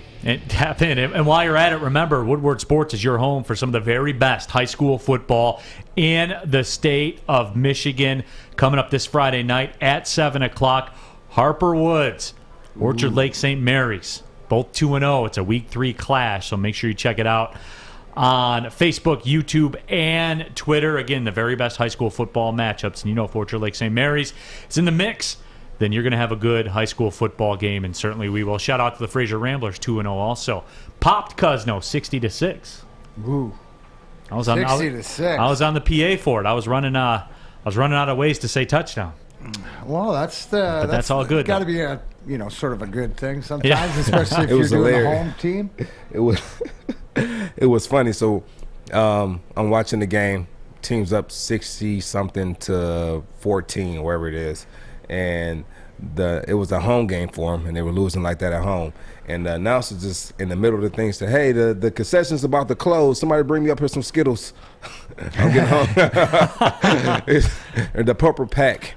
Man, I gotta start doing that. I gotta start taking advantage. And all of a sudden, everyone's gonna start bringing you food, but make sure it's like in a closed packaging. No ass no nachos. I tried that the other day at our Speeds and Eats, and Stick came by and ate a burger in front of my your face while I was on the air. Yeah, and then chewed it and walked away. And was talking about it. He's like, "Wow, this burger's really good." Remember we were talking about good teammates? Not so much Stick. that point. Divide in the locker room. I really thought, I didn't want to say anything, but he literally, D-Mac was like, "Man, I'm hungry." Joique's like, "I'm hungry too." 20 minutes later, Stick just starts walking, grabs a burger, and just stands there, and I can see D-Mac go, "So this is what we're doing." So he's doing this right in front of both of us? You know what it was? And what it was, he took a bite of it, looked at it, and then yep. I said, it must be pretty good. Nice. It must be pretty good. Must be nice. Must be pretty good. Yeah, absolutely. But did want to get in the NFL discussion, as we said earlier in the show. Thursday night, it all starts. Tampa Bay and the Cowboys.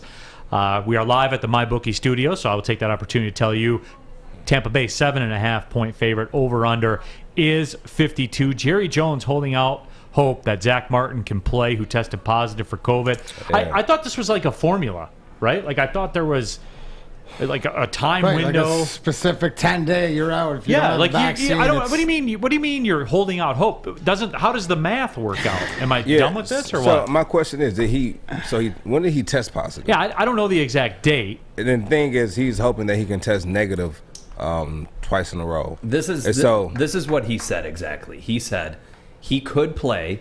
He'll need 2 negative tests in the next couple days. Don't hold out for that, but he's doing all the right things. I'm still the guy that thinks he could play. Maybe we could get a couple negative tests. I'm always looking for a pony in there, and that was what he said. He's doing all the right things, but he got COVID, right? Like he tested positive for COVID. Yeah. What other things is there to do? What is the right things? I guess he's doing all the right things after contracting COVID, and probably waiting to see if he'll test negative. I tested negative with 6 days after I contracted it. Really? 6-7 days, yeah. Must be nice. Yeah. So you did all the right things. I guess so. So we'll see what happens for him. What's the formula? I guess, but drink lots of water. Flush it out and have a high immune system before you contract it. So that's the play, huh? Yeah, that's the play. That's the only thing I can. Also, if there's a possibility you could walk on water, do that too, because no one's immune to it. Like, you could take as many vitamins, BS, as you want. It's at the point now, if you haven't been vaccinated, you're probably going to get it. So just get used to it. I mean, even if you're vaccinated, you can still contract exactly. it. Yeah, exactly. So it doesn't but we're matter. past the point of no return. So I mean, they got these new variants coming out. So let's see what happens. It's going to be like hurricanes. Pretty soon they're going to be naming variants after hurricanes. Like there's going to be so Alpha, many. Beta, Kappa. Alpha, Beta, Hurricane Arthur, Variant Arthur. Yeah. Chad, not that Chad on our YouTube thread says. Pretty egotistical, Art. Yeah, well, Name yourself after I have virus, had a hurricane named after me. I just want, might as well make it a COVID variant too. Yeah, because you always coming in here I'm just infecting everyone with happiness. Racking everything. Yep. But Doug wants to know on the YouTube chat thread, DMAC, where can I get the shirt that Questionable DMAC's wearing? Tees. TEEZ. Show off the shirt, Questionable DMAC. tees. Show off the shirt. Hold it up. Show love. Look at that. Kneecap noodles. Campbell's kneecap noodle soup. Absolutely, it says the dude on it too. Did you see the? We're talking about Campbell noodle soup. Did you see where? Who was that? Terrell Owens was talking about knocking out. Jake Paul? No. It wasn't Jake Paul. I think he was supposed to have a boxing match with Brandon Marshall. Terrell Owens and Brandon Marshall. Yeah. Brandon Marshall would smoke T.O. Yeah. I don't. Yeah, Brandon. I don't know, man. Marshall. I was watching the Jackson Is he an State MMA game. guy or is Yeah, he no, he's an MMA. He does his Brandon MMA training. Marshall Like, does he's jiu-jitsu or nice. something? He's nice. Like Brandon Marshall is nice with the MMA.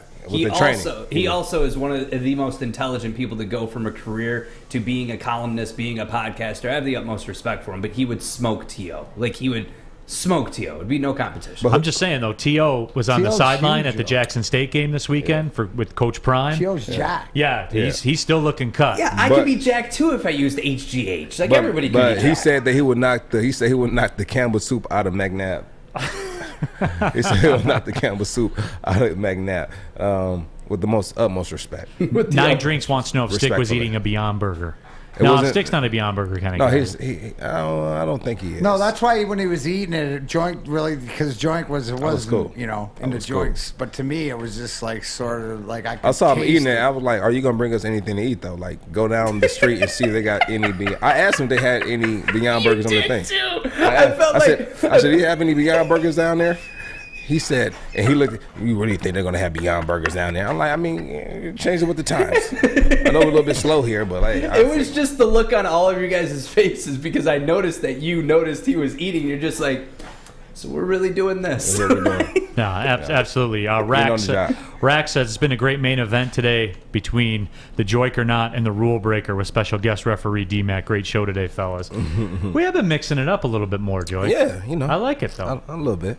I like a little that. bit, My guy. Yeah. I got respect. Yeah, respect. Look at Art. See, Art is It's upset jealous. now. It's jealousy. Yeah, he misses our bromance of me getting on his ass. Hey, put your tattoo. Is that does that make something? No, it makes unemployment. No. I'm talking about your tattoos. I'm talking about the tattoos on your hands. Yeah, you put them together. If you look closely, you see unemployment. That's what it makes. No, that's what I see when I see your face. I'm talking about your tattoo on your hands. It was a joke, Joique. Just never mind. Bad joke, Joique. Never mind. Forget it. But anyway, though, the NFL starting Thursday. That was the moral of the story. We'll see if Jerry Jones holding out hope that Zach Martin can play. I thought that was always a math game, but I guess not. Yeah. News came out. They said Tom Brady tested positive for COVID after the Super Bowl boat parade. I don't care. This was the actual. So Tom Brady told the Tampa Bay Times that not only did both of his parents test positive last year for COVID, he himself was diagnosed with it in February. Brady revealed that he tested positive for the virus just after the Bucs Super Bowl boat parade. Here, I'm going to be conspiracy theory guy. He had it during the Super Bowl, and they just didn't say anything. That's my conspiracy theory. How are you going to take out the star quarterback of a Super Bowl? They're not going to say They're not going to. That's why they would never admit that he had I'm not going to say he did have it. I'm not going to get into that. I just know, the GOAT won the 7th ring. And I just know that he went in hard at that Super Bowl boat parade. Oh, hard. He went in hard. You know what's the most impressive thing for me about him not only winning that Super Bowl, but being... Now, this is... He had to be lit to do that. He had to be lit to do that. He was a mess. He had to be lit to do that. He's throwing the trophy. Now, I remember I threw a hamburger across the club, and this girl caught it. That's not on the same level. Instagram? You saw that? I threw a girl a burger in the club. She was on the other side of the club, and she grabbed it out the air. And she passed Was that Beyond Meat? It's probably Beyond Meat, wasn't it? No. It was actually no. That's why you didn't want it, right? It was like a after party for the premiere of Space Jam, and I happened to be in LA, and we was there, and I guess they teamed up with McDonald's, and McDonald's was just bringing burgers to our section and fries, and so I'm like, I'm not about to eat these burgers, so I started passing them out to people in different sections around us, and I had a friend who signed with I think he signed with Interscope. Shout out to my boy Tails. He was in the section. I said, listen, I'm going to throw a burger over there. And he looked up. I said, all right. And so he tapped the person in front of him. It was a girl. And she said, throw it. I'm going to catch it. I said, okay. So In-N-Out burger. It was about the same distance as it was. And I threw that thing across the club. She caught it. Paper on it was a good nice time. Catch. It was a good time. Man, we're right around lunchtime. All this talk about food. And so, yeah. It's getting me hungry, man. Remember, you can go Greek with Papa Romano's for a limited time only. Papa Romano's is introducing their new Greek pizza, a classic blend of those traditional Greek flavors that you know and love. The tasty Mediterranean toppings, tomatoes, olives, onions, feta cheese, and more. Get a large Greek pizza for just $16.99. Go to paparomanospizza.com. Opa!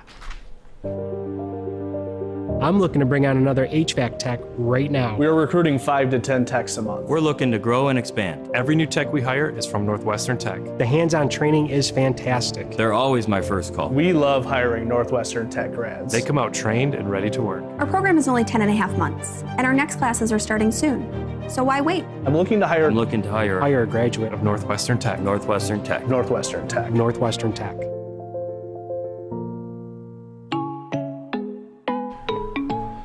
Motor along here on Big D Energy on the Woodward Sports Network. My name is Neal Ruhl, D-Mac, Darren McCarty, Joique Bell in the house as well. But we made mention of the fact the NFL kicking off on Thursday night. And, D-Mac, we do have to talk about it. We're going to be talking about it all week, but certainly bears repeating. The Lions, a 7.5-point underdog, depending on where you shop. We are live in the MyBookie studio. Sometimes some places have them bumped up to 8. They're getting ready to host the 49ers Sunday at Ford Field. Dan Campbell made mention about the fact that DeAndre Swift will be available. But, D-Mac, I think it was very telling to where he said, we got all our guys back. Everyone's getting healthy at the right time. We got them going, so hopefully we'll be clicking. Swift and Brocker should be ready to go on Sunday. Here's the tell for me, though, D-Mac, because Dan Campbell is a guy that always has something to say, right? When he makes mention of DeAndre Swift, and Brockers for that matter, he says they should be ready to go, and then takes a conversation in a different different realm. Yeah, different coaches, different speak, because like you said, Dan Campbell will stand in front of whatever you ask him the question of, and sometimes guys who like to explain their answer, here's my answer, this is why, you didn't get that here, and that's something you notice. To me, it's just the word should. He wouldn't say would, because he's going to tell you, if you're going to say will be ready, I think he would use that. So he's being cautious, but maybe there's something to it. I think he gave too much. If you don't know if he's playing or not, right? Because should is not a definitive, firm, right? It's not a firm answer. That's vague, right? Yeah, it's very vague. And so, if that's the case, if I'm the head coach, or what I've seen coaches do, they'll say, we're monitoring his injury, and we'll see how he feels come this weekend. And that way, you're playing with not only the media, but you're also playing with the other coaches' minds as well. Because what they do is they go out and they listen to your press conference, and they're trying to see who they have to prepare for. And so now, say Swift isn't playing, right? Say he's not playing. And now the defense, they have the game plan for now Swift, and they have the game plan for Williams, right?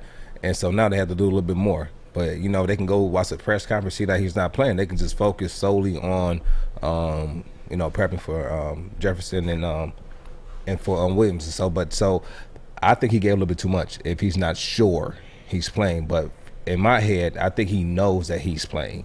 He just doesn't want to make it definitive when he tells the media he's playing this week. See, I had this very same conversation when I was sitting out on my deck on Sunday night watching football. On your deck? Where I said, hey, I should drink a water here instead of a fifth bourbon. Okay, Snooty Sean. But I said that. I said that. I said I should drink a water here. But I didn't. I went and had a fifth bourbon because it was Sunday night, and we were rolling into the Labor Day, and that I was feeling all right, and everything was cool. But should feeling all right. Yeah, Fish, how do you feel about good. his deck? How do you feel about his deck at his home?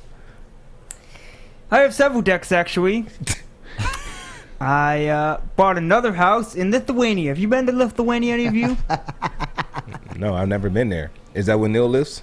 That is where Neal lives, yes. Well, I am in Washington Township. Some people say it's as far away as Lithuania. Okay, all right. So how many decks does he have again? Let's see. One in Detroit, one in Lansing, one in Ann Arbor, one in Lithuania. 4 decks. 4 decks. How many air conditioners in the one here? Just one.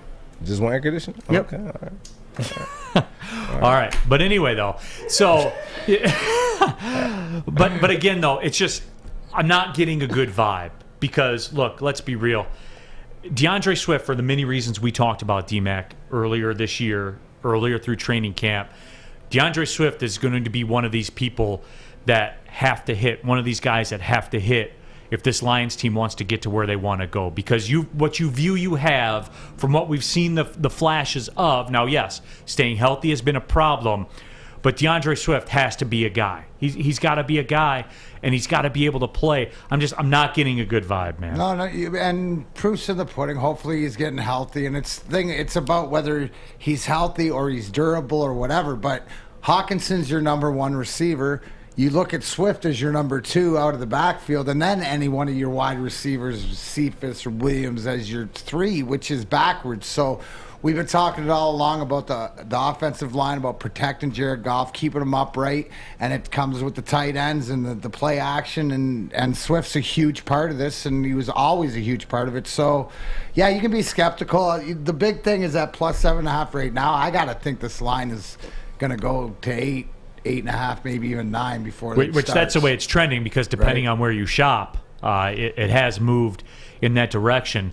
But Joique, speaking of that, with that 7.5, that 8-point line, NFL games, man, why are they always one-score games? Always. The room for error in this league is very it's a fine line, all right? And when you hear the terminology of football is a game of inches, that's any level. Football is a game of inches. Look at Wayne State last week. Wayne State loses. They lose in the fourth quarter. They go down. I think they're down by 3. They put the ball within the 10-yard line. Well, actually within the 5-yard line with a minute left in the game and they don't score. That cannot happen, and that's how close you are to starting the season on 1-0 and 0-1. And the thing is, for me, I don't get how they do the spread. Like, I don't understand. Like, how do they just come up with these numbers? Like, they have this, 7.5, 8, 8.5, 9. Like, they sit down in the room and come up with these. Like, what's the? Well, it's a combination of. Explain it to the people. Of predictable outcomes. It's a combination of that, right? Like, you take a team that has a -7 point differential against a team that has a +4 point differential. There's a little bit of that goes in. Then there's also, you got to sprinkle in public perception, right? The Dallas Cowboys are a team. The Michigan Wolverines are another team. You're never going to get a true line on a Michigan game because more people are going to bet on Michigan. That's just the way it is. Like the Yankees, all that kind of stuff. So when these guys make their lines, they take all this stuff into account because they know what people's betting habits are. Their goal, Joique, they don't care who wins by what.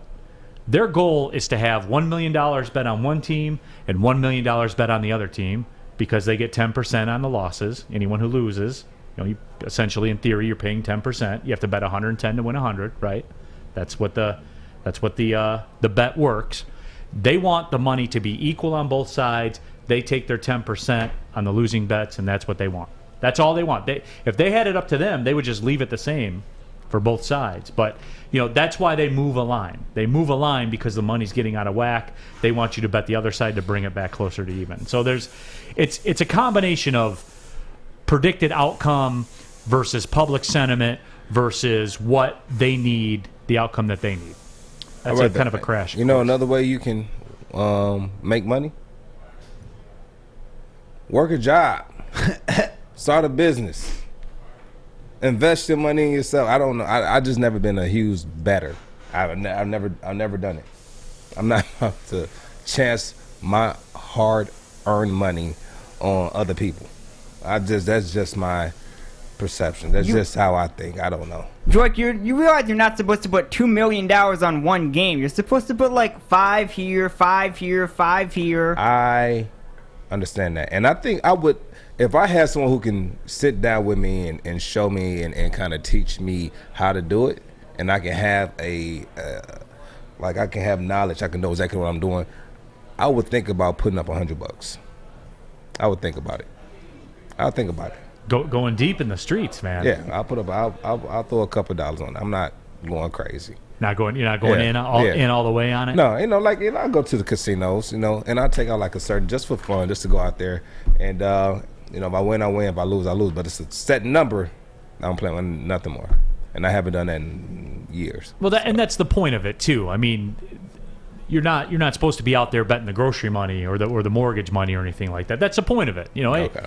You're in a situation, I don't do it, but you're in a situation where you put $10 or $20. D-Mac, if you're going to be sitting outside, you got the game on the TV. Hey, people will do it. To each their own. Right. Have the option. The NASCAR race. Denny Hamlin, by the way. Absolutely. About time. 1,100 to 1. Yeah, about time he got 1,100. going. He did. It was a tough go, but that could spark him back into it. But yeah, NASCAR, golf, future bets. It's. I think what's important, just like anything else, is that the options there if you want it. Now, be responsible and sure. do it within your means. But yeah, there's nothing like having a couple dollars on a game or rooting for somebody, especially when the odds are long that you can make a couple $100 on a $5 bet or something. Just that's the way to do it. Just to let the entertainment value. You think you think anyone bet on that Bishop Sycamore game? Somewhere, somehow, some way, I'm sure somebody did. I would bet that there are people out there. They would bet you the sun won't come up tomorrow if you give them good enough odds. They would probably do it. Nick has it figured out, right? He's like, he goes, I always approach sports betting. It's just fun. It's part of my entertainment budget, and that's what it is. Okay. Cool. That's what it is. I like and you find it fun, to play. Then that's something different. You play with what you can afford to lose. Then go ahead. Yeah, have at it. Get it in. Get it in, especially when you know what you're doing. If you don't know what you're doing, stay away. You want to learn about it, you can either get you a good mentor or trial and error. You choose. All I know is I'm a pretty simple dude, right, Art? Like I'm as simple as it gets. Because that's guys. Guys are a simple bunch. We like Sunday football, the feel of the TV remote in the palm of our hand. We like things uncomplicated. That is me right there. Like Lady Jane's haircut for men. Walk in, sit down. Before you know it, your hair game is on point. Lady Jane's open 10 to 8, 7 days a week. Walk in anytime. It's wicked awesome. I'm looking to bring on another HVAC tech right now. We are recruiting 5 to 10 techs a month. We're looking to grow and expand. Every new tech we hire is from Northwestern Tech. The hands-on training is fantastic. They're always my first call. We love hiring Northwestern Tech grads. They come out trained and ready to work. Our program is only 10.5 months, and our next classes are starting soon. So why wait? I'm looking to hire Hire a graduate of Northwestern Tech. Northwestern Tech. Northwestern Tech. Northwestern Tech. What up, though? Welcome back. Big D Energy, Neal Ruhl, Joique Bell, D-Mac, Darren McCarty in the house. Woodward Sports Network, also available on the radio, 93.5 The Roar, 99.1 FM, and 94.7 HD2 WCSX. 9 Drinks wants to know on our YouTube chat thread, and you can jump on the YouTube channel and get involved. We are everywhere. 9 Drinks wants to know, did Art and Joique do the Oklahoma drill this weekend as they promised on Friday? Oh, we still down? Do what? The Oklahoma drill. We live in Michigan. Why would we do anything in Oklahoma? That makes no sense at all. That's pretty. You need to Google the Oklahoma drill. I know the Oklahoma drill. I have no. When did we ever agree to that? Friday when we were at Art's Friday. PD. You were chirping, Art. Yeah, the people said they wanted it. You It said must you have would been deliver. the no nicotine. You know, the no nicotine, no caffeine. It's getting to me, my brain. Hold up. Have you been clean? Yeah, it's been a week. Yep, I'm very proud of myself. Thank you, Fish. Thank you, Fish. Thank you. Yeah, it's been a week, and I'm doing no more caffeine. So this is the first day of no caffeine. So and that's a lot to put a body through. I'm bored. You know what though, man? Better you than me. You know what? You know what it is though. I'm proud of you, Art, because thanks, buddy. You're getting better. Mm-hmm. You're thinking about your health. Mm-hmm. And you've been a good example to your kids. Well, you can't pay child support payments if you're dead. You know, I mean, so that's simple math. Yeah. As I always like to say, we've been talking about it really this whole second hour of the NFL, getting back to football, coming up this weekend. And a topic we've discussed a lot, the rookie quarterback class, because I think a lot of people across the board, when they talk about this rookie quarterback class, there could be shades of 1983 with Elway and Marino and all those guys. But D-Mac, it's time to set it in stone right now, so we can go back and make fun of you if you're wrong. You know, who's going to deliver? D-Mac, I'll get your take on it first. First week. First week. So you got Who Trevor are we going to be Lawrence. talking about on Monday going, I told Trevor you so? Lawrence is facing Houston. His matchup is probably the best for fair. him. You know, Zach Wilson and the Jets are facing Carolina. Again, yeah, I don't mind that matchup. And then Mac Jones facing Miami. I'm going to go because one of the biggest surprises to my eye watching in training camp and watching exhibition was Zach Wilson. So I think that's what Slay's got there and what the Jets have, that he is going to have a solid performer week one. And I think that what I've seen in Trevor Lawrence is that he's going to have a little bit more up and down out of the gate. So I'm going to go Zach Wilson here. You know what? Now, this can play both ways. So hear me out. This can play both ways. Both can be true. All right. So both can be true. So you have the Jets right now, and then you have and they're going against Houston. Carolina. North Carolina. And then you have Trevor Lawrence going against Houston. Yep. Now the thing is this though, right? Even though the competition might not be there, you have Mac Jones playing a division rival. Now you got two things that happen. They can play to the Patriot level, and I'm gonna say they have better coaching. So Mac Jones can play to that level against in a division. Like your play is always going to be heightened. Now I don't know if Mac Jones has got that coaching yet or understand when you play against a division team, like you play every game hard, but that game against a division team, But isn't that Miami with Flores? Isn't that their Super Bowl right off the rip? playing the Patriots of establishing, if they're going to establish themselves as the new Miami or, the bigger and better, this is a great opportunity for them. So this is a great opportunity for Mac Jones to come in and make his presence felt. Okay. All right. And so I'm gonna say Mac Jones because he's been very impressive throughout. Now, we're talking about preseason. The person who had the most impressive preseason was Zach Wilson. All right. It's not even close. So he had the most impressive preseason. But coming into the regular season where you're going to be out there and now you're about to be playing against the leaders and, the starters, it's tough. But I'm going to go with Mac Jones. But, and that's the only reason I'm going for Mac Jones because Trigger Trey might not be playing this week. Only reason. Trigger Trey. For me, I'm going Mac Jones because they're at home. And you look at Wilson and Trevor Lawrence both being on the road, that's a concern for me. I mean, obviously being a rookie quarterback's hard enough. It's not going to be I think loud it's in Houston. easier. It's not going to be loud in Houston. Might be easier for him. It's not going to be loud in Houston. I get that though, but I'm talking about just playing on the road, that unfamiliar environment, all that kind of stuff. Especially when you're a rookie, you've obviously never been there before. Understand this. Even him playing at home is going to be an unfamiliar environment. He hasn't played a regular season game there yet. He hasn't. Right, but they played the preseason. He knows the routine. Like he knows the door to go into. He knows where the bathroom is. Listen, none of that stuff matters. That stuff does not matter. The only difference is the crowd noise. But here's the question, right? When we're coming out next Monday, or when we're talking about these three guys or what they have, to Neal's point, he started out, this could be like the 83 draft of these quarterbacks. The first weekend isn't going to sell in their whole career, but do you think of these rookie quarterbacks and these young guys that have to prove themselves that will get a pretty good serving side of what they have this week, the first week, or do you think it'll take a few of them a little bit longer? Yeah, I mean, because we got to go back to it, right? Peyton Manning was 3-13 his rookie year. I mean, it's just such a tough position where everything moves so fast, where so much is on your plate, where you have to make 7 different reads in 3 seconds. I mean, it's something, Joique, and you can explain this obviously better than I can. It's just to process all of that. That's a process you have to get used to. There is no substitute for doing it. Those are pre-snap reads. And Peyton got to the point to where he knew what you were going to do before you did it. I remember playing when I played there. Peyton would be out there on the field going, and this is even in practice, or I'm gonna say in the game. We're in the game, and he's going through his cadence, 380, send a guy in motion, and tells the running back, he said, "Oh, he's coming off the edge." Said, "Hut," and the guy's coming off the edge.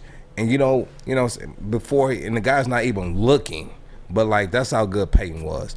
And it's gonna take time for Trevor Lawrence and Zach Wilson and Mac Jones to get there, right? And they're gonna have to learn a lot. I mean, they're learning an NFL playbook that's totally different from college, but they had enough time to kind of get equipped with it, because it gets to a point where it's not even just about knowing the playbook, but it's also going to be about learning the audibles, when an audible.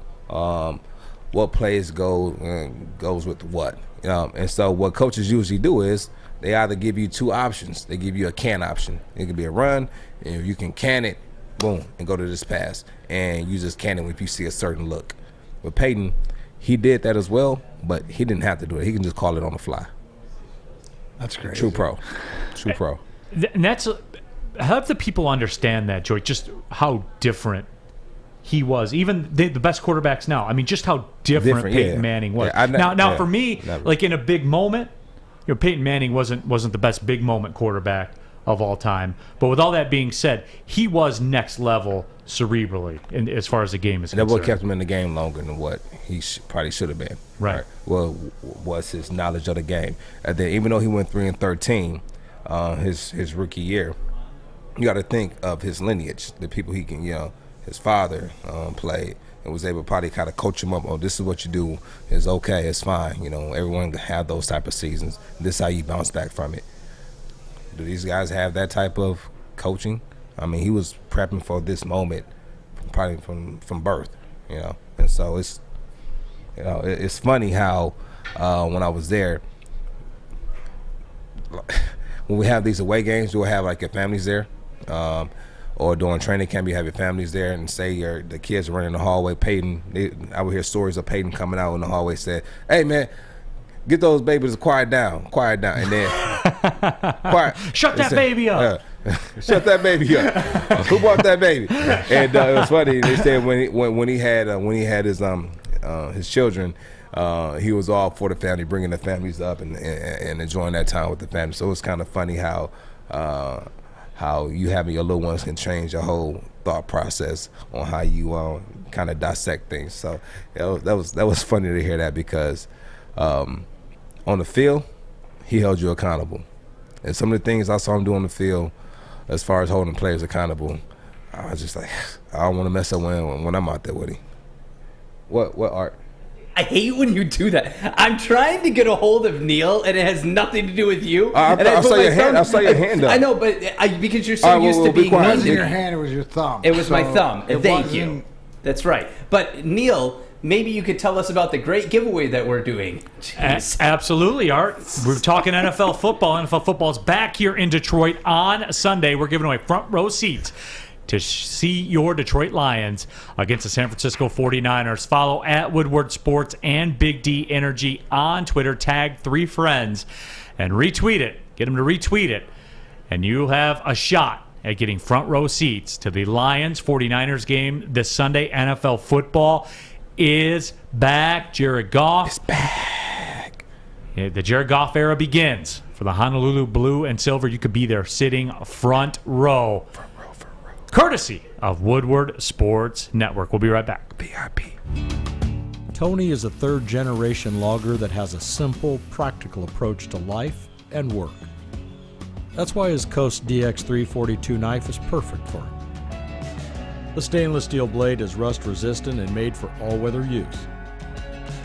And the double roll-lock safety ensures that it will never inadvertently close when he doesn't want it to.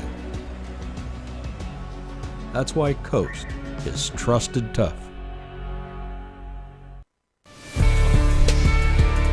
Coming down the stretch, Big D Energy, Neal Ruhl, Joique Bell, D-Mac, Darren McCarty, here with you, Woodward Sports Network, on the radio, on YouTube, everywhere. We're everywhere in these streets, folks, and we're glad that you are too. Remember, you can get involved with the show, our YouTube chat thread. We take those comments as things are going on.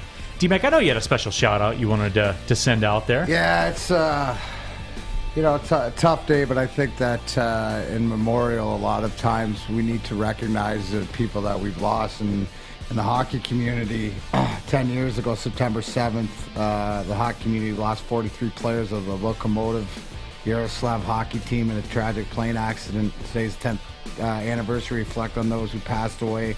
Keep their family and friends in our thoughts. And why this is important is because a couple of the Red Wing brethren, Ruslan Saleh, played here for a few years, but also Brad McCrimmon, who I remember we called him Beast, and he was here my first training camp in '92. I didn't play with him the next year, but he was an assistant coach when we won in '08. And to him and his family, deeply missed. One of the best people in hockey, Brad McCrimmon. So 10 years to this day, gone but not forgotten. So thanks and to anybody who's just say a prayer to it's anybody that you've lost but not forgotten. So thanks for that. Yeah, well said, man. Well said. No question about that. Those are some of the things you got to pump the brakes on everything that's going on and say, all right, let's breathe here and really be grateful for the stuff that we get to do in our lives, man. Again, I know it's a cliche that every day is a gift, man, but not everyone's promised it, man. It's not. Yeah, not everyone is. Not everyone's guaranteed to it. So that is something where I think that's very, very well said. Just cleaning up a couple of the house notes here about the NFL. Remember, Lions fans have to keep an eye on the Rams this year for the next 2 years. Matt Stafford at the helm, not only because of that, I don't care about that. That's fine. Good luck to Stafford and all that. But the Lions' future is directly tied to the Rams' future for the next couple of years as they own their first-round draft pick for the next draft and the year after that. And there's a lot of discussion out there in the football community right now, D-Mac, and a lot of the media are acting as though Matt Stafford got paroled or something, like getting like he's Andy Dufresne tunneling out of Shawshank, getting here because the shine and the love that this guy's getting. And look, Joique, I don't want to put you in an uncomfortable spot because you went to battle with the man. I get where you are, but you got dudes out here in these streets saying he's going to be the MVP. The Rams are going to win the Super Bowl. Peter King came out and said he could be the first quarterback to throw for 6,000 yards in a year. I mean, these are Joique, D-Mac. The thing that I don't like is that you're throwing so much on his plate that he hasn't even played a game to even deserve right or wrong. Wouldn't you want to wait and see him come out and have a great first weekend and then jump on the wagon? He was being sarcastic when he said that. No, he come out. He's picked the Rams to win the Super Bowl. Peter King is like off his rocker for Matt Stafford. And right here, passing for 6,000 yards in the season has never been done, actually. Single season record for 16 game season is 5,477 yards by Peyton Manning. The 17 game equivalent is 5,819 yards. So with that being said, do I think he's 33 years old? It doesn't matter. His arm is still like he's 25, 26. He still has one of the strongest arms in the NFL, one of the best arm talents in the NFL, if not top 5, top 3. And I'll put him in the top 3. I'll put Aaron Rodgers. I'll put my homeboy, and I'll put Stafford in there as far as arm talent. Now, does he have the weapons around him to get to 6,000 yards? No, he doesn't. No, I don't think he's going to get that. I don't think he's going to get 5,000 yards. I don't even want him to get 4,500 yards. Maybe he throws for 3,800 to 4,000. That'll be a good first season for him. And that way, they're not going to the Super Bowl. And that way, hopefully they have a losing season. And more importantly, they have a low draft pick. A high draft pick. Right. This upcoming draft. So I don't want them to do well, but I want them to do well.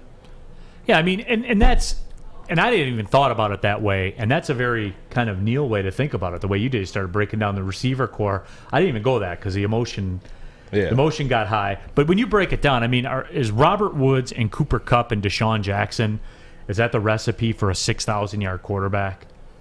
Probably not. Probably not, Joique. That's fair to say, right? And who's going to be the deep threat? It's going to be DJ, the kind of take the top off the defense. They got Tutu Atwell there as well. Yeah, but DJ still. I mean, even at his age, man, DJ got them wheels. No question. DJ still got those wheels, but and he's back home.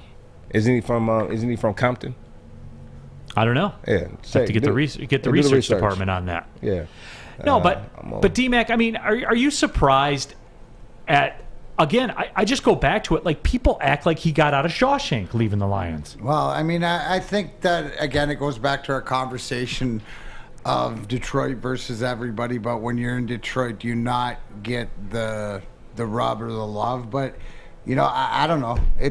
He has the ability, but it's something that I don't think that you want to throw a whole bunch of pressure on somebody, like throwing this pressure on Aaron Rodgers or Peyton Manning, as we talked about. Well, they were sort of used to it. This is a little different being a front runner for Matt Stafford, right? So it'll be interesting. Hopefully, for the person, hopefully that he'll be able to succeed, but we will see it. Hey, and a quick shout out from Big D Energy to Aunt Jennifer, Jenna's Aunt Jennifer. Happy 50th out in Vegas. Yeah.